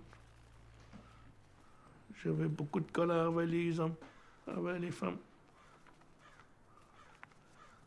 Quand je consommais, je passais mon temps à essayer d'abuser les autres. C'est quand je consommais avec d'autres femmes aussi. Là. C'est ça que je faisais. Parce que je voulais faire subir aux femmes ce que j'ai eu à mon enfance. C'est ça que je voulais faire. Faire le mal à la femme. Qu'est-ce que moi j'ai reçu? Qu'est-ce que la première femme m'a fait ça? J'étais pas capable de le dire, j'étais à mes enfants non plus. J'ai répété ce que mon père et ma mère m'ont appris, moi aussi. Je savais pas c'était quoi aimer, moi. Je savais pas c'était quoi l'amour.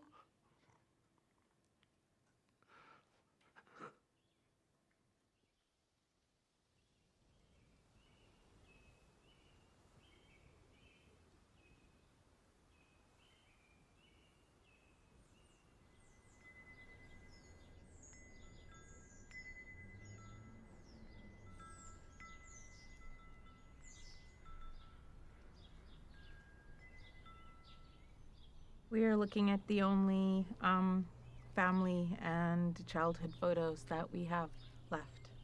And I'm grateful to have every one of these pictures. It means a lot to see pictures of my mom being such a good mom, to see how beautiful she was and to see how caring she was. My mom knew she wanted her babies and she saw my dad and she was like, you, babies, now. And it happened. What happens that a mom grows two babies, not by accident, by will, feeds them from her body, nurtures them, loves them, cares for them, and then something shifts and she says the best thing is for me to not be here. Even though I know she left, and I know the reasons why she left, when I look at the pictures of my sister and I, when I look at the pictures of my mom holding us, it's my heart that can't understand why she left.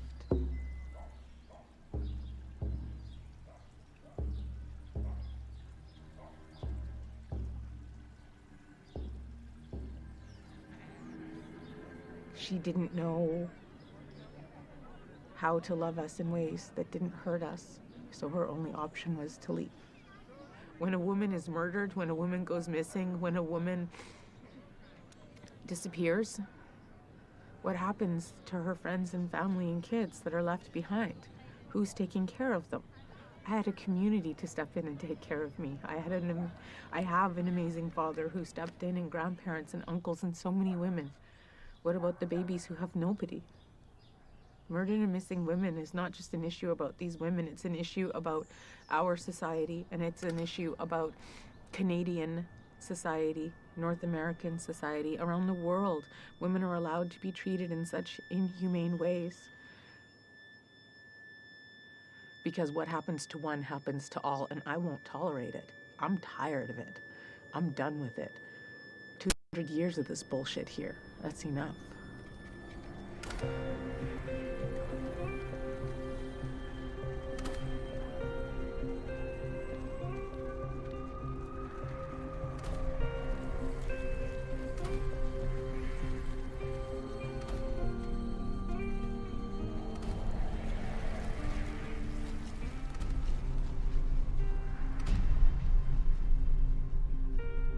You know, what is the future? I think that it is still a struggled future, but if you had the opportunity to meet the youth, this new generation, they are so phenomenal, they are so courageous, and they're so proud of being Indigenous.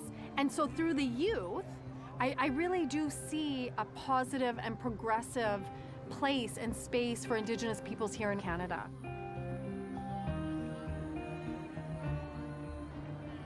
It starts with our history and colonization. You know, that it goes way back. Since the RCMP report in 2014, many more Indigenous women have gone missing, and no light has been brought to their story. For the friends and families of the victims, the nightmare continues. Hope is brought by the women who every day make their voices heard and come forward to speak about the violence they've endured. But solutions, on the other hand, are subject to real political will and the societal choices we all make.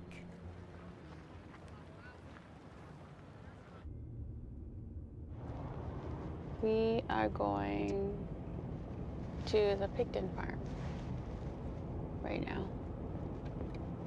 It's haunting. You know, just to think about how much my cousin suffered and if she suffered, and is this it?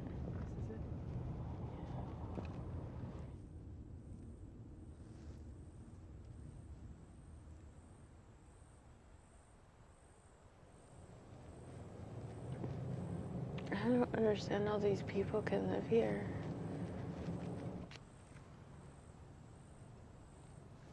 Do you feel bitter now that you were before? This is not what I pictured at all. I didn't picture this green field. I have the gross, muddy picture.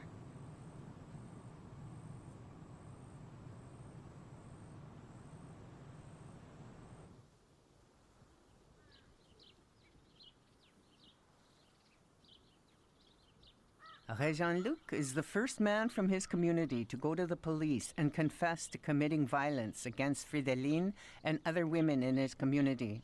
Determined to break the cycle of violence, he himself asked the judge to send him to prison rather than do community service. Since then, he has voluntarily sought therapy.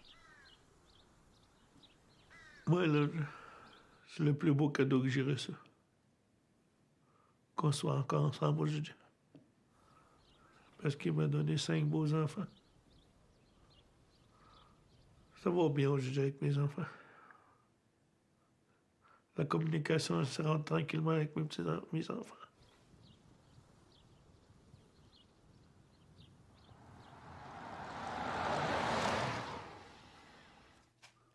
Fait qu'on va en sortir une couple. Qu'est-ce qu'il faut que tu fasses, là, je vais shaker pas mal. Là. Il faut que tu le rentres comme ça. Tu vois-tu? Entre les fils. C'est cool. Et qu'est-ce que tu penses qu'il faut que tu fasses après, Frédéric? Tu mets ton fil de l'autre bord? C'est ça, en haut. Mais ma fille Frédéric, c'est vraiment une fille surprenante. C'est un petit rayon de soleil.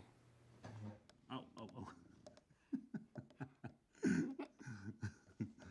Les fils sont tous égales? Ah, c'est drôle, des fois.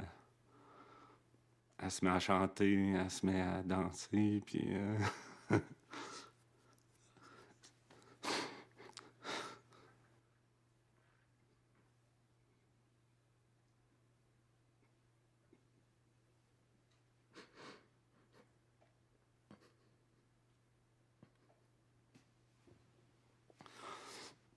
C'est vraiment là, je pense que je fais une bonne job. Des fois, là, on peut en voir. Tu te rappelles celle-là qui était à terre, là? Oh, ouais. On l'avait fait descendre de l'arbre. Mm-hmm. Écoute, écoute. Des fois, t'entends là, quand il... Oui, je l'ai entendu, papa. Frédéric, elle connaît pas toute l'histoire non plus là, des pensionnats et tout ça. Là. Je sais même pas si je pense qu'elle est au courant, mais ces répercussions-là, ben, sont pas là. Je pense qu'on va avoir réussi à briser ce cycle-là.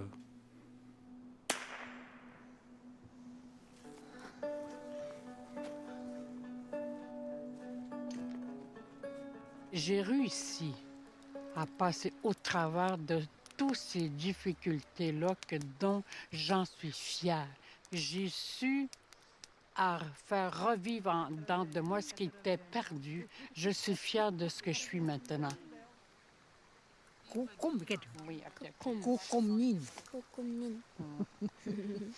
Mais je suis encore plus fière que j'ai jamais perdu ma langue. Je me dis en moi-même, laisse-le passer de côté, Margot. Mais j'aime mieux me diriger vers l'avenir. Mes enfants, mes petits-enfants, mes arrière-petits-enfants. Kitchimigwetch. Merci.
This is when we take a collective deep breath.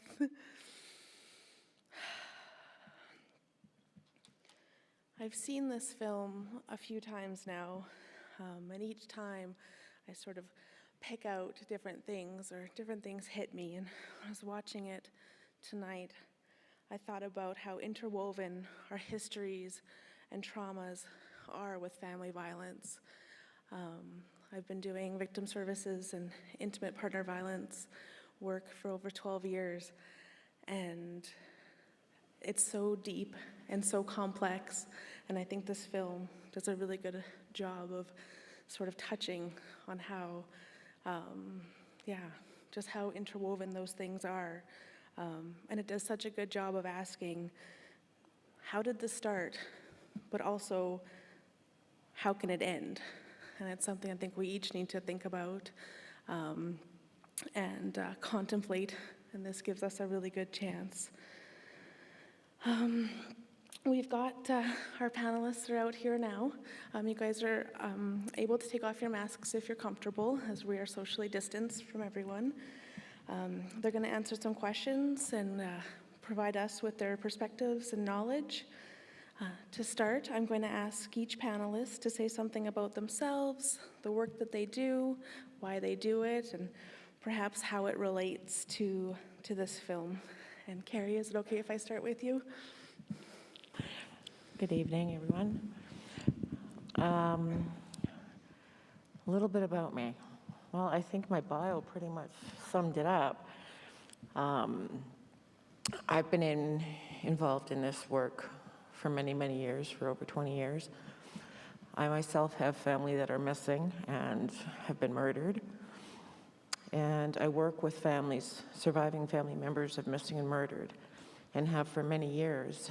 And actually a couple of my friends that aren't here tonight, but we started a group called The Circle, which is for family members of surviving and of missing and murdered to learn how to grieve and process our feelings and to be able to support one another through the process. Because ambiguous loss is the biggest thing that most people don't understand. And I think that's the most damaging one, because people will tell you, you know what, get over it. How do you get over somebody being missing or your family, your loved one being murdered? You don't know the answer to that person that has gone missing, whether they're alive, whether they're deceased, whether they're being tortured, whether they chose to leave. We have no idea, and that is ambiguous loss. That is something that resonates, and it just keeps continuing because there's no answers. If we've had a loved one that was murdered, and we find out who that person is that has murdered them, that gives a sense of stop, that gives a sense of, okay, there's accountability. But when your loved one is missing, there is no accountability and there is no answers. So that resonates with so many people that we don't have answers. We want answers as human beings. So at the insistence of a lady who has now passed away, a great woman, Peacha Atkinson, her daughter was murdered, brutally murdered, by 4 individuals. One was a serial killer, deemed a serial killer. Nina Cordapat was her name. And Peacha I had known years before Nina's passing. And she's a very blunt, straight woman. I love her to bits, and she's quite like me. She said, Carrie, we need a group for our people. Our people don't belong to the mainstream. They haven't lived our lives.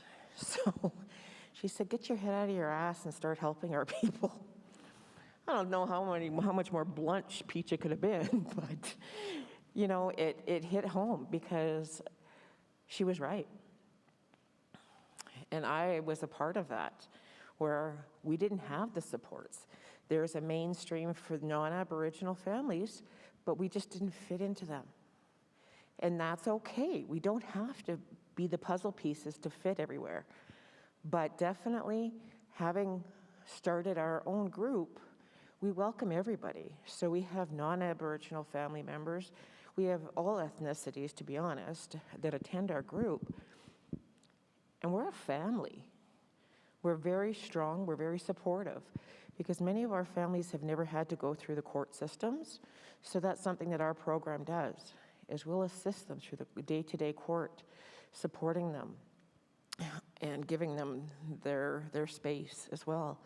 So, I mean, we encompass quite a bit of it, and our whole group, our families go to the courthouse with other families that are going through court just to support them, which we never had in the past, you know, so it's a family support. So, I mean, that's why I do what I do. It affected me personally, but professionally, this is where my heart is, and I don't plan on changing anything up. As hard as it gets, and believe me, it can get pretty freaking hard, but I don't plan on stopping anytime soon. So that's me in a little bit. I'll shut up now. Thank you. Stephanie, can we go on to you? I am someone who, you know, watched my mother's murder case get tossed around racist remarks at you know, 19, 20 years old. And going through that made it even worse for me, knowing that, oh, well, now my mother and all these other people were disposable. And I didn't get that, and it was horrific to me finding that out at such a young age that, oh my God, you know, I'm in this alone. And I felt that way, and there was hardly any supports back then. And, you know, I went through all of that, and so after years later, I almost get murdered. I run away. I fought for my life. I ran out of my shoes. And I ran to a gas station, and the guy calls the police, and the police asked, oh, what nationality is she? And I said, oh, I'm Aboriginal, and they never came. So that kind of stuff happens. And, you know, the man, my mom's ex-boyfriend who murdered her, he walked, and to watch him walk, that's crushing. And to find out, you know, a few years later that this happens to most of us. Like most of us, like a high percent. There's not very many positive stories or good sentencing or fairness, or we're, looked at as human beings even, and it's 2020. You know, I don't understand, but when you know the truth, then you understand. All of these things have been premeditated. All of those things in the past affect everything today and bleed into our everyday of living. And not only as Indigenous people, but all these people of color, they have the same struggles. And I know as Canadians that we want to do better, so it's important for me to share my story and to tell the truth and to properly educate. That's why I do what I do. And it's, you know, affected locally, nationally, and now internationally. And, you know, I am honored to do this work. Sometimes we have to do a lot of work on ourselves and able to do this. Hey, Carrie, like this is not easy to do. We have to do a lot of self-care, caring for others, and making sure we're well in wellness work, right? So that's our main goal, and then to just make sure that we give these systematic racist modern ways of functioning when it needs to be torn down, and the people need to be involved in the rebuild, and so do people with lived experience has to be involved. And it's hard because once their wheel is spinning and the money's going, they don't really want to do that. So, you know, it's really sad. So when you see that Indigenous person and you see them suffering, you understand why. They say, oh yeah, residential school happened a long time ago. Oh yeah, Indian Land Claims Act and all that, the treaties.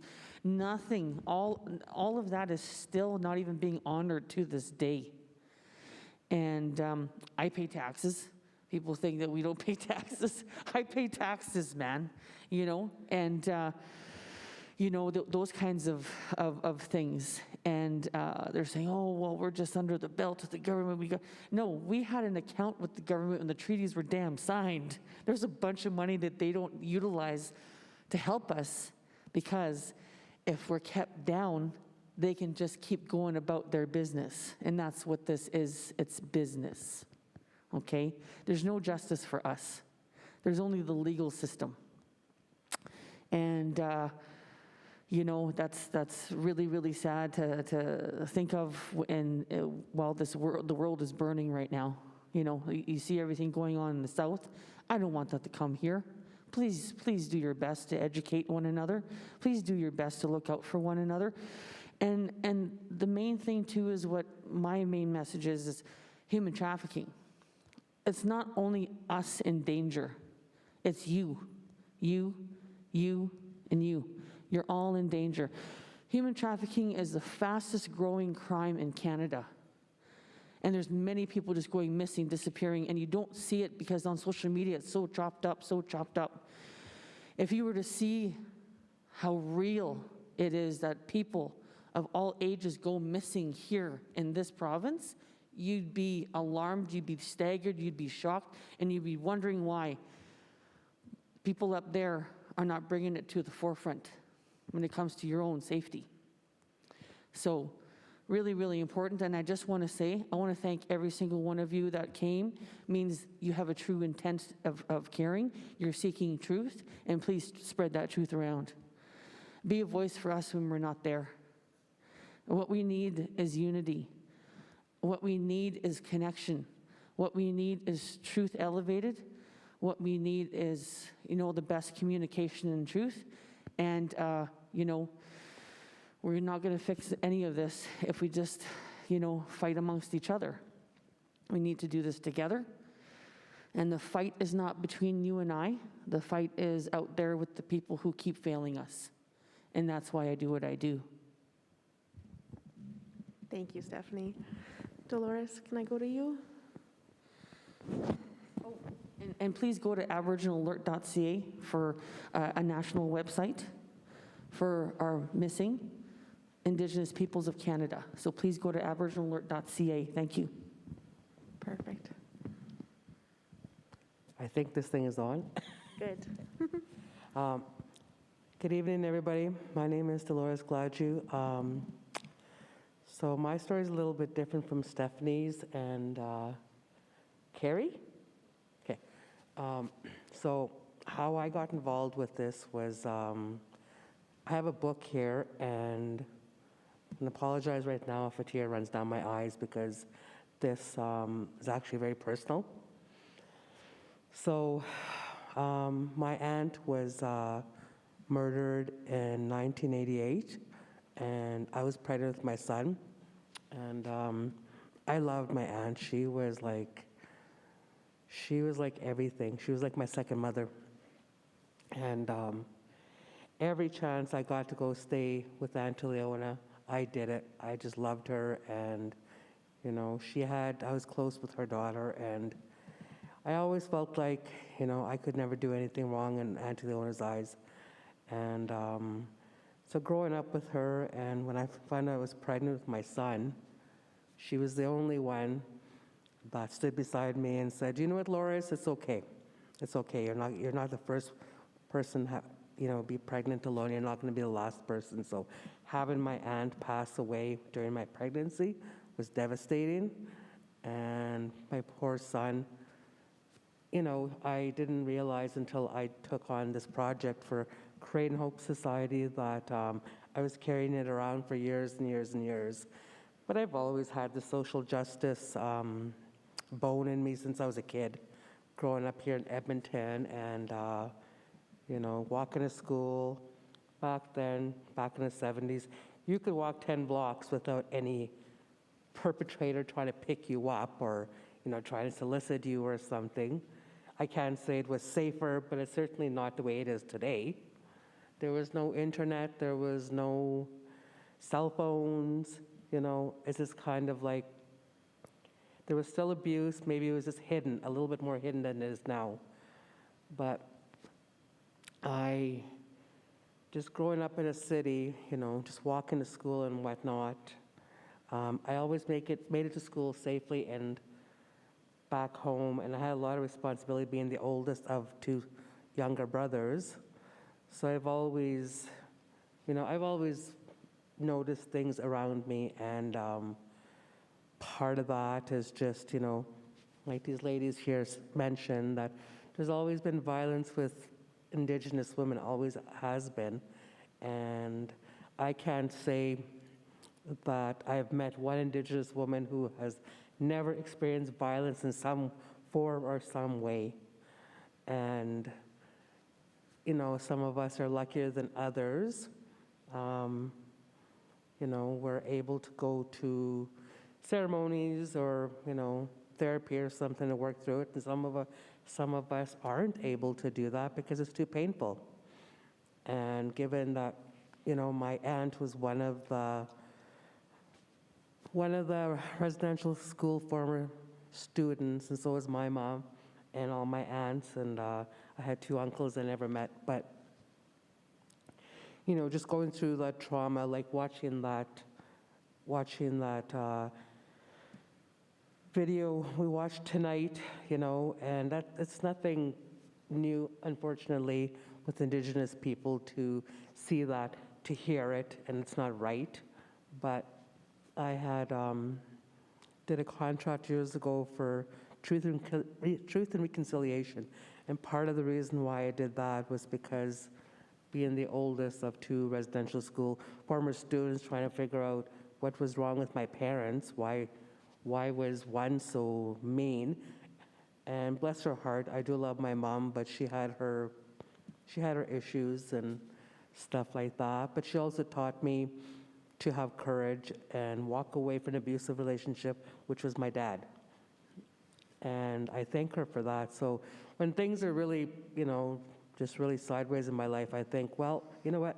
If my mother can walk away from my dad after 8 years from, you know, hitchhike with a little girl being me with 35 cents in her pocket, didn't even know how to turn on a light because my dad lived so like, I don't know, just didn't believe in power, didn't believe in, you know, having electricity. or he chopped his wood and stuff like that, and no running water, so that's how my mom lived.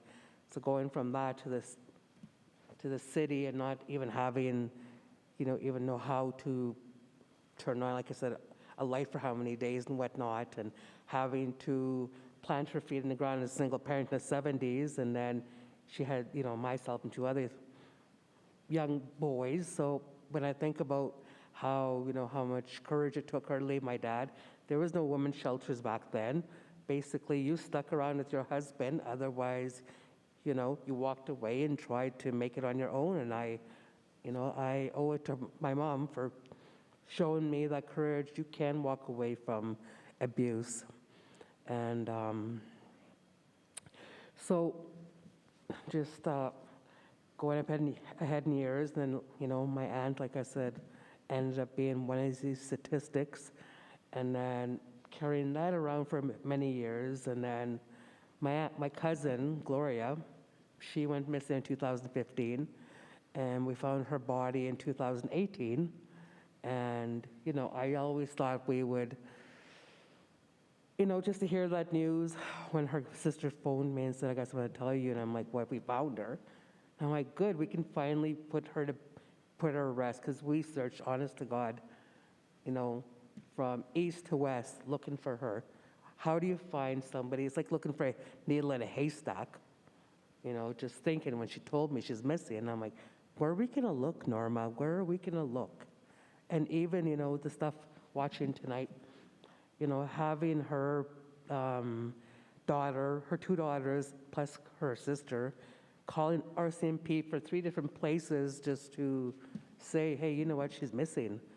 Well, she doesn't fit the category, like she's high risk and whatnot. And well, so what? She's still a human being, So part of, it's always been there in my life for over 30 years. So we came up with this book when Bernadette asked me to, asked me to do this contract, missing and murdered, and I'm like, I don't know. I'll give you an answer here, I said, in a couple of days, I said, because I don't know if I'm able to do this for you, because I knew it was going to bring up a lot of stuff for me. So I just thought, you know what? I don't want my cousin Gloria to be just another, another high-risk nobody. So I said, you know what? I lived with you. I'm going to do this for you, and doing this whole contract and coming up with the end product of this book. And we came up with a kind of a mini documentary and stuff like that. And just, it was hard. It was hard work. And we still haven't went to trial yet for Gloria. We're still hopefully going to get justice here next year, because 5 years is a long time to wait for a justice system to work. And knowing how it works for Indigenous people, it's not like, we're a priority up there to, to have somebody say, you're right, this woman deserves justice, So I'm hoping for the best. I'm hoping for the best that we will get justice for Gloria. But if it doesn't happen, you know what? At least we stood together as a family, and, she's not just another statistic. And I think that's why, rally behind my sisters here, Stephanie and Carrie, because you know what? We are important regardless of, what's portrayed out there. We are important. And, we have every right to be on this earth no matter what, whether it's, in Edmonton, it's Vancouver, Calgary, or wherever, or just these high-risk areas that, I think we have every right to be here and not to be, found in a ditch or just tossed aside like we're garbage, because we're not. We're human beings. And so I was asked just to kind of, so I just have the one copy here, so I was asked to let the audience know virtually as well as who's here. If you're interested in having one of these books, just let, I believe it's Lori? Is it Lori? Jody. Or is it Yep, Jody? And yep. So let Jody know. Send us a message, anything, get us a message somehow, and we'll make sure we get you a book. Really quickly, do you want to just briefly mention what is in the book? sorry, you can have a minute if you'd like. Okay. So, I'm sorry, I'm just crying, just talking about this because I'm so passionate about it because this upsets me so much.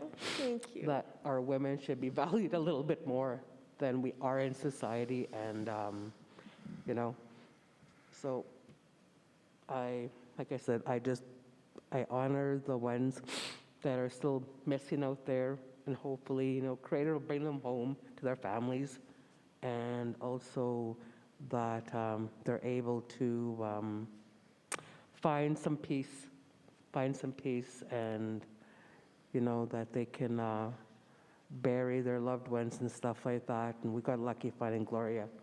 And so I'm going to keep on every time, you know, there's something that Stephanie and them are putting together, always going to join, because, you know, just because this trial is over, that doesn't mean that's where it's going to end. You know, it's always going to be something that's passionate in my heart, because these are two people in my family that have both been murdered, and for no reason, just for being Indigenous women, and that's so wrong. That is so goddamn wrong. And so yeah, you know, I just want this to end. It's probably not going to end in my lifetime, but maybe, you know, having these conversations and actually hearing it from people who went through it, maybe we'll start realizing, you know what, this has got to stop. It's not something I can stop.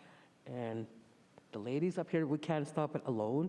We've got to do this together, you know, and start talking about it and start doing something about it, and not having how many recommendations from a final report. Let's actually do something about them instead of it sitting there and gathering dust, and start actually implementing those into Canadian society, because at the end of the day, it's a Canadian responsibility, not just a Nihil school responsibility, it's everybody's responsibility. And that's all I have to say. Perfect, thank you. I want to thank you guys for all being here and sharing your gift with us. That we're very honored, and this is an exceptional event tonight to have you all on one stage sharing with us.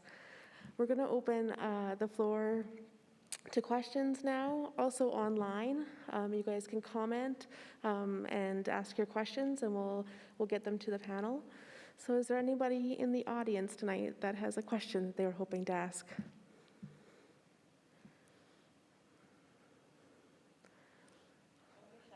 Don't be shy. Anybody? Hands up? No? Well, if there's no questions, I'd like to add on to what she was saying. So Carrie and I were part of this work for the National Action Plan of Murdered and Missing, and we did a collection of data and family testimony, and we were part of this focus group. And then as lived experience people in the work, we were also part of another focus group. So and then we were at the main table of the whole thing. So it was really amazing, because we got to sit at the table with the Indigenous Women's Task Force, with Rochelle Venn and Josie Nepinuk from Awadan Healing Lodge in Calgary, and the Institute for the Advancement of Aboriginal Women, and these two sister companies work miracles for this province, and are really taking it to the top, to the government, you know, giving it to them in a grassroots way as well, with the work that we were doing. And Carrie, you did such a wonderful job, you know, you really, really did. I was so honored to be a part of it, and I learned so much. And I look forward to us working together. So we have our groups. I was hosting the Murdered and Missing group. We have our groups together now, and we're just going to keep moving and have those supports for the family. But yes, the National Action Plan has been developed and grassrooted up from the people and the families, and that has been sent off, and we're looking to see what the government's reaction will be now. So thank you. Thank you. I have a question. Coming from a place of self-awareness and privilege, what is the best way that people who are not Indigenous can be allies to Indigenous women and girls and all Aboriginal people in Canada, in your opinion? everybody. So let's start with Carrie. Okay, so you know what?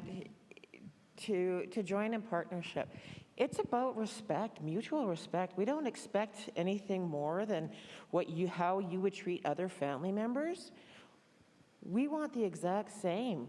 We are not above you, we're not below you. We are your sisters. We are walking with you in this path. So for our non-Aboriginal sisters, we just want you to be the support and just to back us up and to be that strong voice with our voices. Not be our voices, but be with us. Because we are strong women and we can move forward. And that's the strides that we're doing right now. And so having non-Aboriginal women and men standing and backing us up is all we ask. I mean, it's a respect that we would give you, and we expect the same back. I mean, we don't want pity. We don't want donations. We don't want handouts. We want just the same that you expect people to treat you. And that's it. That's for me.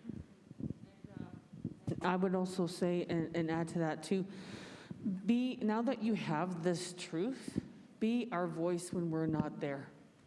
You know, there's so much racism in these rural areas, like correct somebody, say, actually, no, that's not true. This is actually the truth. This is what's actually happening, you know. Just so you know, just if you're educated in truth, you're going to know better. So if you know better, we can do better together, right?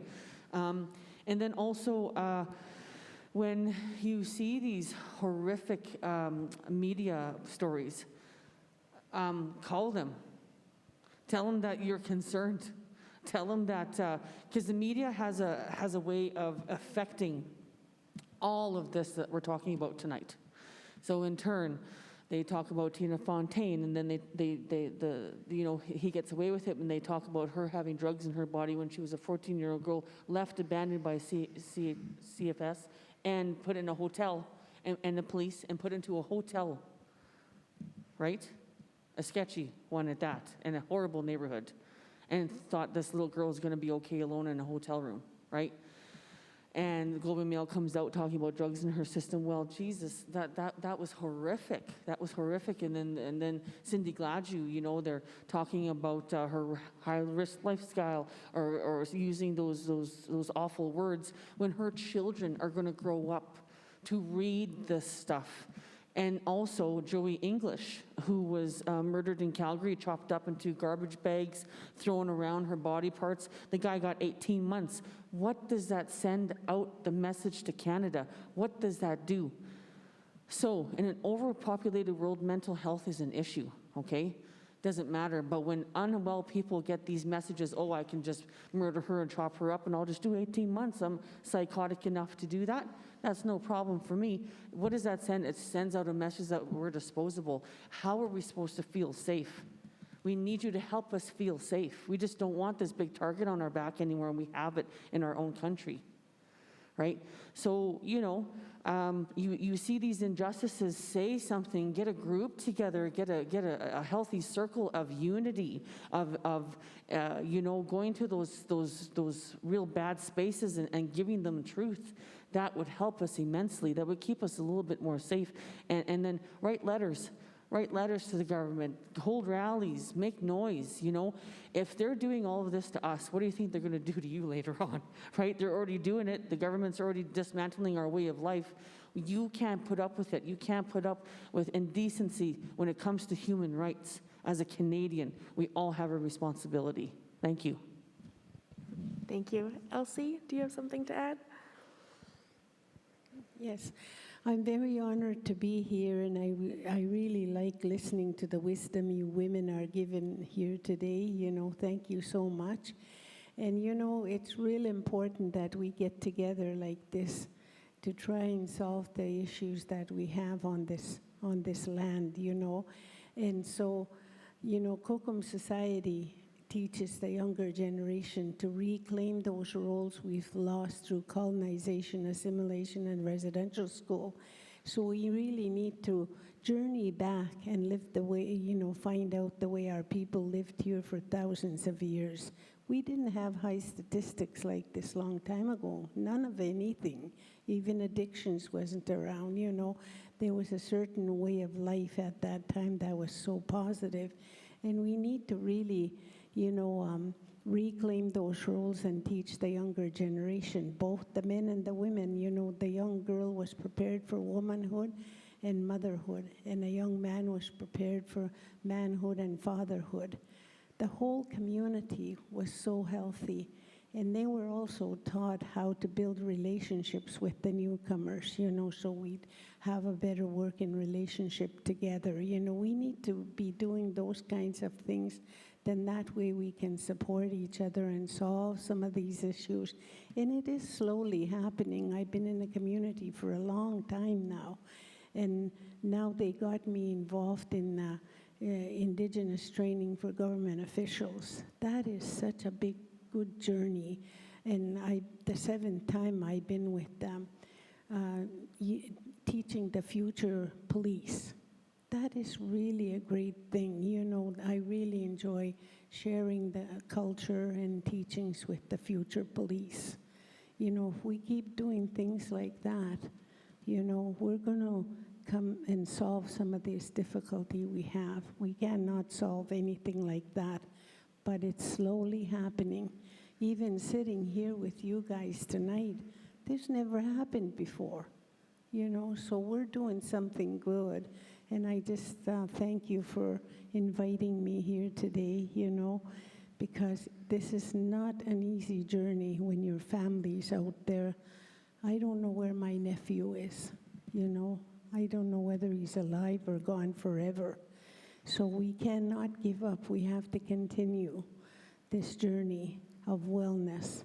And because people were traditionalized, Christianized, traditionalized and spiritualized, they knew all that. When you know that stuff, you don't get into big problems today. Like this time, it's kind of late right now. Long time ago, I've been in recovery for 43 years now. I wouldn't have been sitting here doing this. I would have been in a bar fighting with somebody, But now I'm not doing that, So things are changing. And thank God for that, the Creator's helping us on this journey. So thank you so much. These are our warriors, our young elders. They're elders in the making. We have to support them. Thank you for having us here. Okay, hi, Marcy. Thank you, Elsie. I have a question coming in online here from Jen. Jen asks, do you feel that we are at a tipping point? And if not, what do you think it will take to get there? Can you guys hear me? Sorry. I'm going to take this off for a second. Jen online is asking, do you feel that we are at a tipping point? And if not, what do you think it'll take to get there? That's a loaded question. You know what? I think that we're climbing that mountain. I don't know if we're at the tip yet, but we're getting there. And I know that we're not going to stop until we get to the tip and then completely blow it down. Our voices are the strongest asset that we have, and our knowledge and the support of our elders, our community. They're the ones that are guiding us. And if we don't have their guidance, we're basically just running around in circles and creating more chaos than is needed. So, for our voices to be heard, we're doing that right here. And we're not asking for how do I put it? We're not asking for anybody to ignore us or anything or disrespect us, but to understand that we need to move forward. Our generation and our people need to be heard, not just listen, but to be actually heard and to be acknowledged and respected. So I think that us pushing and bulldozing our way through to be heard, we've been silenced too long, so we are being heard now, and it's been too far long So I think that with our younger generations coming as well, they're sick and tired of being sick and tired. So we're pushing and we're making our voices be heard, not just listened to. And I think that action is a big part of that. You know, we've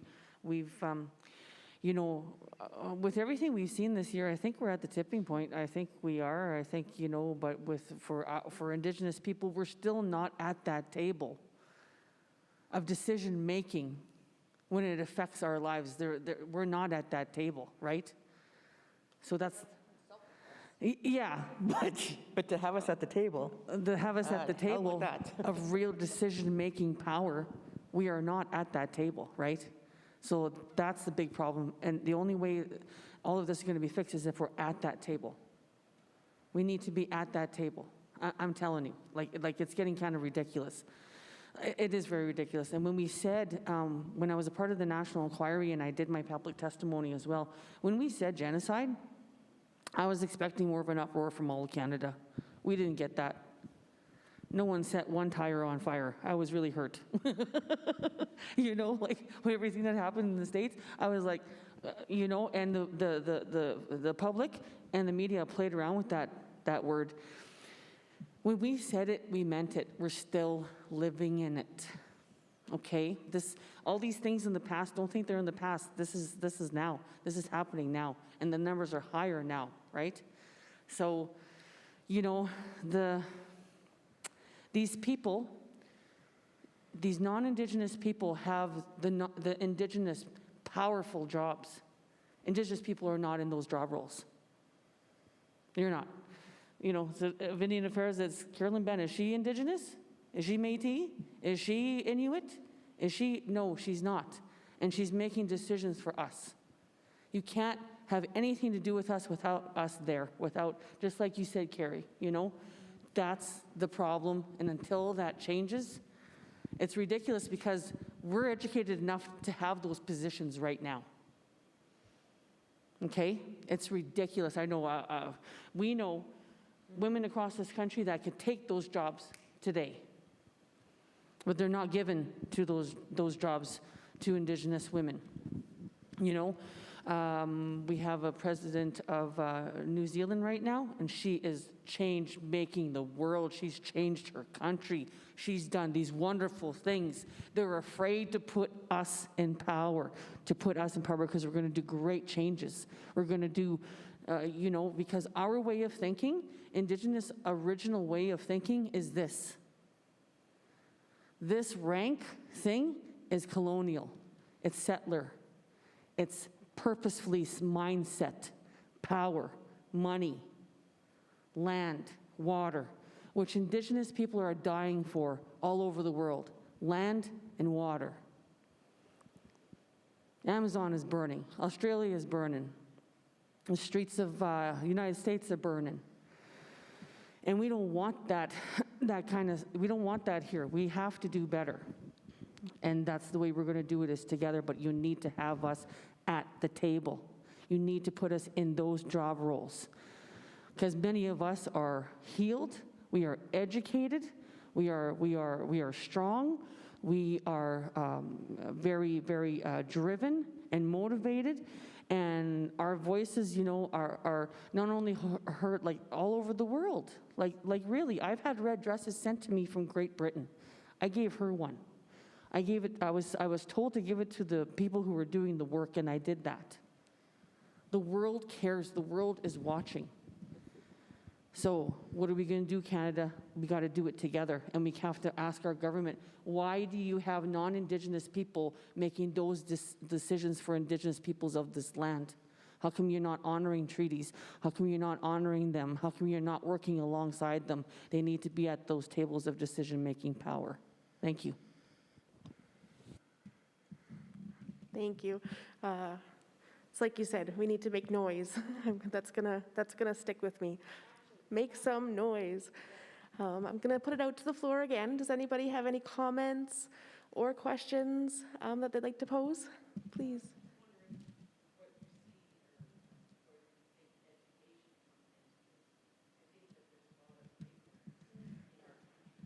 I'm just going to say that out loud for our online folks.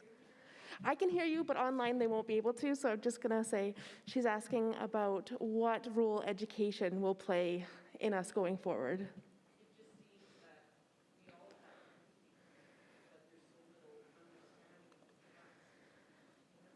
Yep.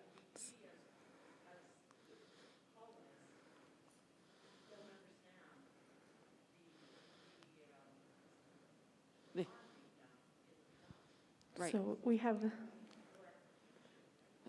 the empathy, but just need the education, you just need that truth, right?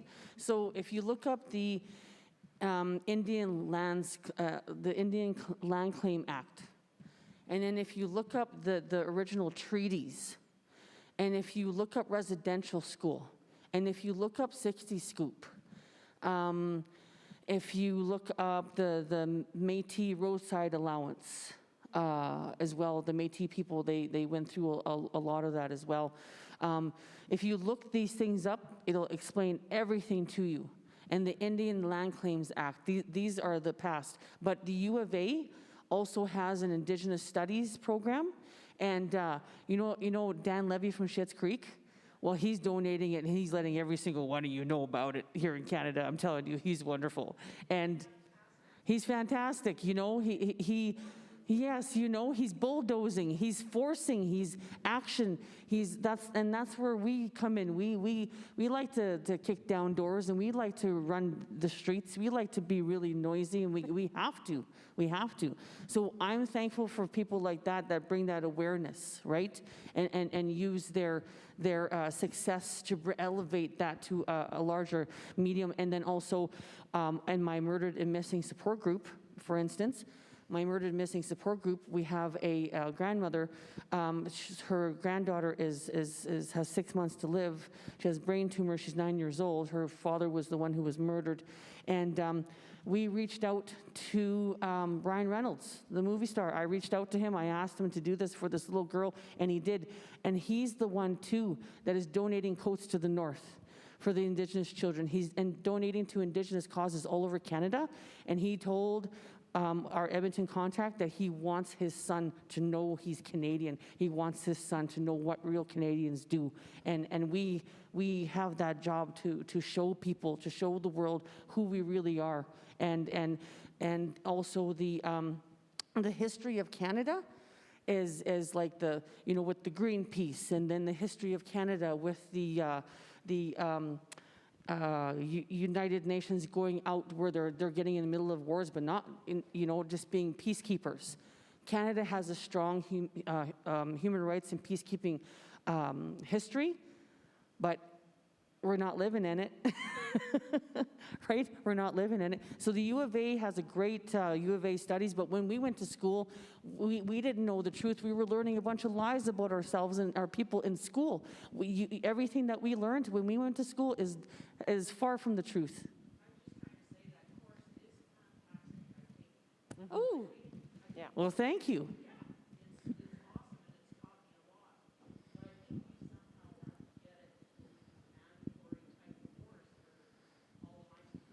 You are damn right, lady.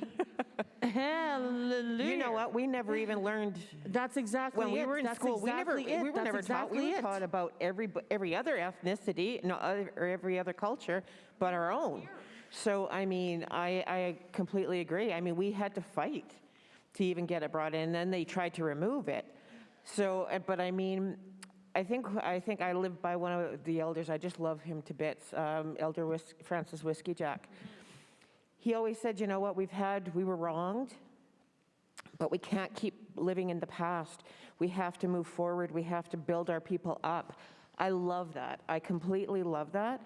And I think that it needs to be in schools a lot more, the education composition of what did happen, but yet we're not stupid people. Like that we are educated. And I mean, having positions of power isn't something that we're looking for. We're looking for equality. So, I mean, for having it in the schools is detrimental because you yourself can teach your children or your grandchildren or your friends, your relatives that, you know what, that was bullshit. This is really what did happen. And I mean, that is the biggest thank you I could say, is that you're educating yourself. Yeah, but it only takes one, and that the ripple effect happens. And that's one thing that I'm very grateful for, is that you've taken that effort. Many people don't. Yep. It is, but media plays a big part of that as well. Media, I hate media, and I am not joking. Be careful with media. Because me and media, I see that there's a little one here, so I'm going to watch my mouth, because I've got some choice, colorful words for media. I am not a fan of them whatsoever, and especially because of my main work is with human trafficking and sexually exploited. The titles that they use for our women that have been murdered is disgusting. I mean, one of the things that I really got to say real quick is that when Tina Fontaine was murdered, they had her picture there, teenage drug addict murdered. They had the side-by-side picture of the guy that killed in Nova Scotia. Young man, went crazy, not understood. Two different, one was murdered, the other one was a murderer. The non-Aboriginal one was depicted as a fallen hero. That's the kind of shit, that's the kind of stuff we don't like. I'm so sorry, little lady. Oh, thank you. Oh my goodness. I will. So really quickly, this conversation for our online viewers is coming from an audience member advocating for the U of A Indigenous Studies course that is available right now for everyone, and also a comment about how this should be taught earlier in high school, perhaps earlier, and then our distrust of the media.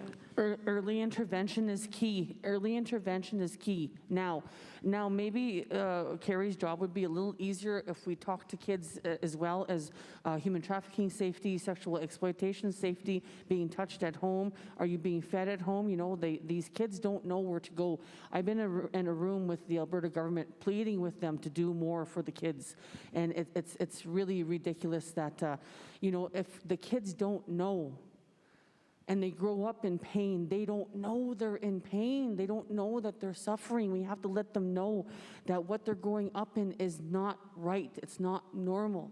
You shouldn't wake up in fear. You shouldn't wake up hungry. You shouldn't wake up, you know, in these ways. So early intervention is key to everything, is really key to everything, and that's really important. And we never had that in school, but we have it now.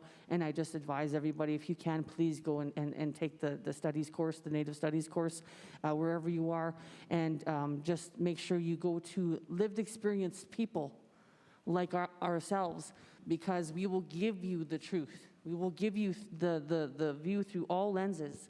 And you know, that's really, really important, right? And then spread it around. Let people know. You hear something, do something. You say something, it echoes, it ripples, right? And like I said, write letters. Write letters to the government. Why can't Indigenous people govern themselves? Why can't they be in their proper job title roles? We don't understand. Because we have Patty Labakan in the Senate, and we have Senator Murray Sinclair. You know, we have these people there. You know, right now, Murray Sinclair is working on getting animals uncaged in Canada, right? So we just got a lot of aquarium life saved in Canada. Like, this guy's doing all these wonderful things, but Truth and Reconciliation, what he worked on, his biggest project, still not honored. And then also, we're talking about women and girls. Here's another thing. Men and boys go missing and murdered and are raped too. They're hurting too. They've been traumatized too, and that's why they reoffend. That's why they keep hurting. That's why they don't identify their rooted pain. The monster, who's the monster that created that monster? That kid did not wake up one day saying that he was going to do stuff like that. We need to get mental health addressed now, right? And we need to go to our men and boys and say, and normalize expressing themselves and crying and dealing with their emotions and really, really digging into our men and boys. If we transition that, we'll lower the violence. Guaranteed. If I can just say one thing, what I just wanted to mention, if you don't know something about us, ask us. Rather than assuming or just making something to your suitable, we're not shy people. Ask us, we'll educate you. It's a question, and don't think we're offended by it. Just like, you know, I mean, I teach a lot to the Edmonton Police Service, the new recruits, and I am a blunt, straightforward person, and I've had some of them crying. And it's like, good, I'm glad you're crying, because then that makes you a good cop, because you're gonna have empathy, you're gonna have compassion and understanding. You're not just a cowboy with a gun and a badge, because that doesn't float my boat whatsoever.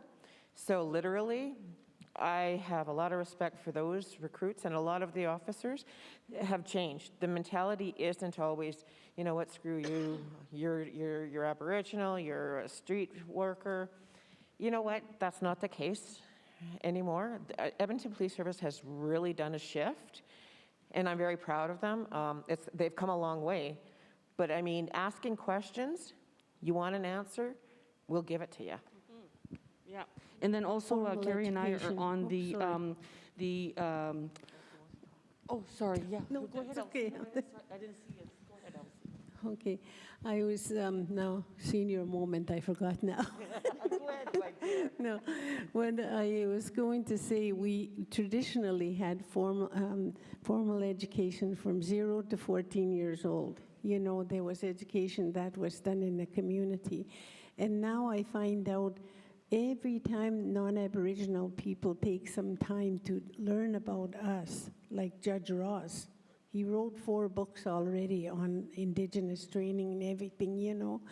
They change their attitudes, and they develop more open minds, more open hearts, because they're learning about our culture.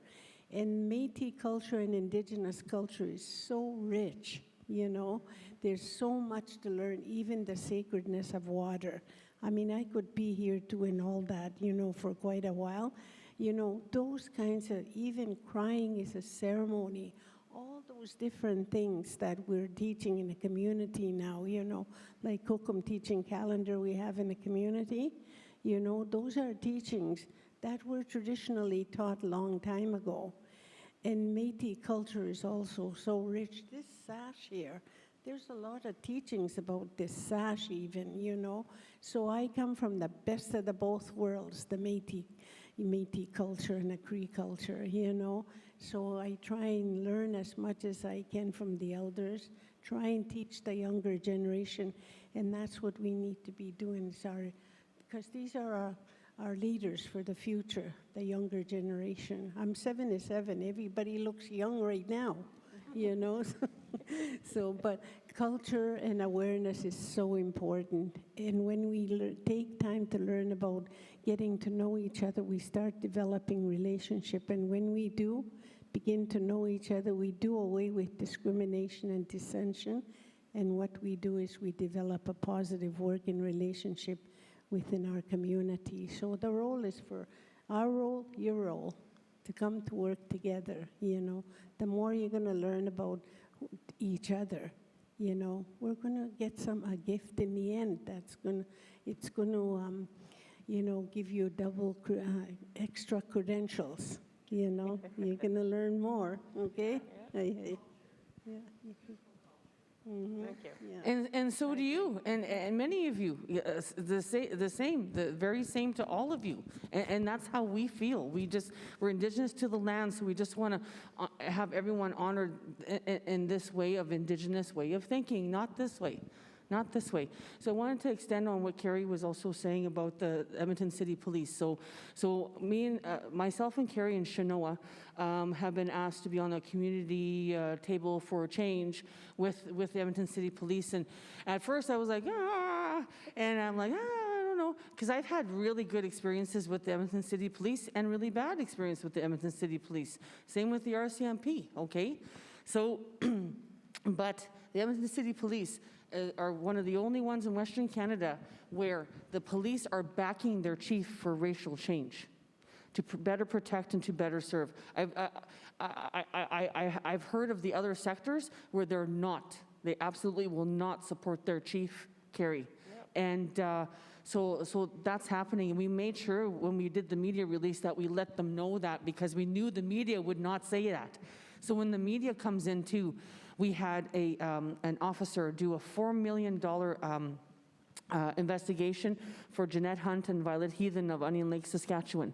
And they caught the killer. The family asked me to come to the sentencing, and that was justice that day. You think any camera showed up? Not one. Not one. And we called all the media. They did not want to cover that we had one case of justice and that the police actually did their job. So what does that tell you, right? There's a reason why human trafficking, one of the fastest growing crimes, is not at the forefront of the media either. When you bust these rings, hey, Carrie, there was a police officer who was involved in the one in Ontario and Toronto there. So people higher ups and elites are sometimes involved and linked to these kinds of things, right? So, you know, if that's the way of the world, where I have to tell you another truth, suffering is profitable to a lot of people right now, right? That's the truth. That's the truth. So we're going to be on this table because we want to hold them accountable, and we want change, and we told them we want action. That's enough research, that's enough talk, that's enough. It's all about action now. And the other way that you can also help is go to, unfortunately, some RCMP are in their rural area, and some of the rural way of thinking is how I can best put it and not use ugly words, because I'm not about that. So talk to your local police or RCMP detachment, go up to them and say, what are you doing to create community with people that don't look like us? What are you doing? A bunch of you, I want a bunch of you, all of you here, go to the RCMP or whatever your detachment is, and especially with kids and especially with more community and family, and go up to them and say, what are you guys doing to create us in this community, to have this change? You see what's going on in the world, you're a part of it, you're either in or you're out. What are you doing? Hold them accountable. Don't wait for opportunity, create it yourself. That's how you're going to change things. Yeah, and just go to the events to get to know, you know, like if you want to see online, we're going to be on the 28th at 1:30. We're going to have a Métis celebration. You can link it out, okay? Yeah. That's a start. So. Add something here. When we started this project here with, it was Truth Reconciliation, I think it was called, the project. And we consulted Elsie Paul, actually, and another elder. So we got a male and a female, and I really loved what Elsie said. And I don't know if Elsie remembers, but she said, there's 4 of us sitting there, and she said, you know what? We shouldn't even be sitting here talking about missing and murdered Indigenous women. She said, prior to colonization, she said, we had the teachings. We had the teachings, she said, and you know, we taught our girls, we taught our boys how to, you know, their roles and whatnot. And even this ribbon skirt, you know, I wore it and, you know, just to honor, because this is who, you know, this is our Niheo school. This is what we wear to ceremonies and whatnot. And, you know, I have a little granddaughter who I think the world of, and I want to teach her stuff I was never taught. And I'm honored to have Elsie. You know, I was like, oh, good, you're here. Somebody I know. Because I knew this was going to be hard. But at the same time, every time I hear Elsie talk, and she always gives us a teaching, it's so beautiful because it reminds you of, you know, we have the knowledge to keep safe, and part of this project was doing reading, honest to God. You want some midnight reading, or you're just, you know, do you want to fall asleep? Read that final report. It's about 1,000 pages, but there's a lot of information it'll give you on why we're sitting here today talking about this. And but yeah, just listening to Elsie talking about that, and she said, and I thought that's so true. That is so true. We do have the knowledge to keep our women safe, and part of that is having these conversations, but also teaching our women to be proud of themselves. Like totally for us to be proud of ourselves. and to pass down that knowledge to our girls, our nieces, our granddaughters, and stuff like that, and just bring the teachings back home and stuff like that. And we have to start within our own homes before we can educate other people that are non-Indigenous about who we are, because we have to feel it inside. And that's one thing Elsie taught me, is you have to feel it inside, and then you can teach other people. And because you have your medicine wheel, and to make that whole person, that 4 dimensions and whatnot and stuff like that, and who you are and stuff like that. So I give gratitude to have met Elsie Paul, and the time I hear her talk, she's always got a teaching, and I appreciate that.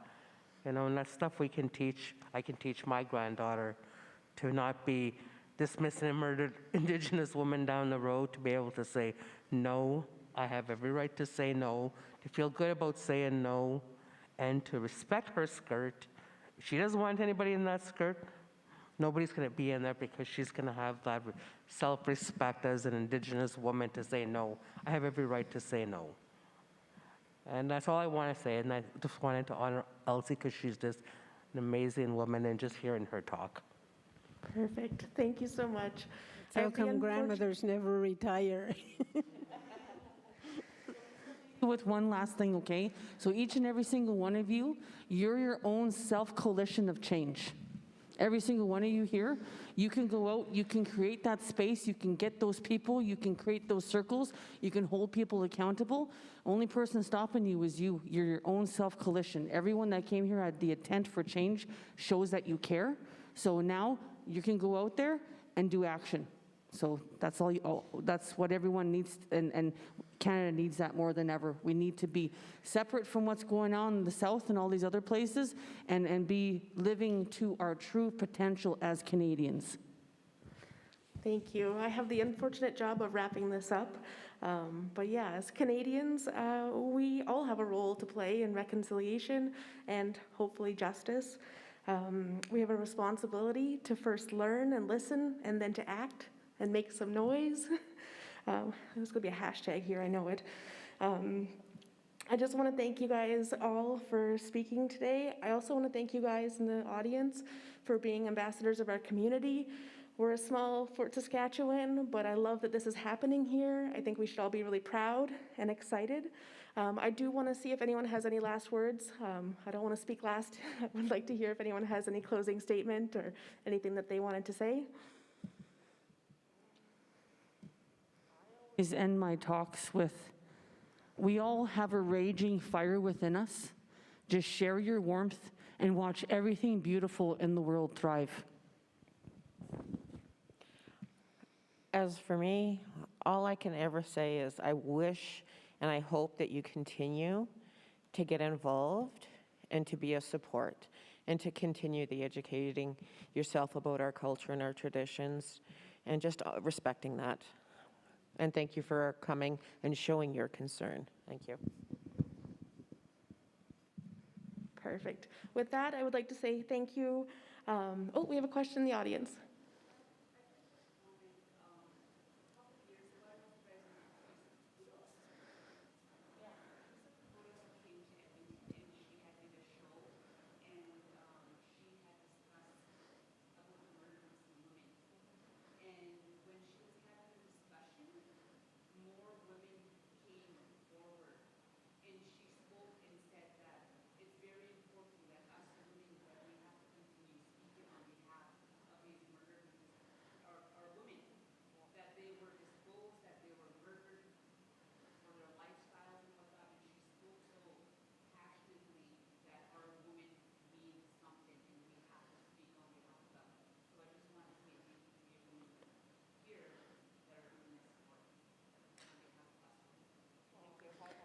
That is an audience member thanking our panelists for speaking on behalf of women and the murdered and missing women particularly. Thank you for that. Lastly, I'm going to thank the Family Violence Prevention Month Committee that put this on. This group of ladies has been working for over a year to get this together, to get events in our community, to get awareness, to put this all together. They are just amazing. Just thank you to everyone here in this building today. So if we could do a quick little applause. Thank you. See the next pandemic, okay? Let that spread around, all right? Woo, woo. All right, have a good night, everyone.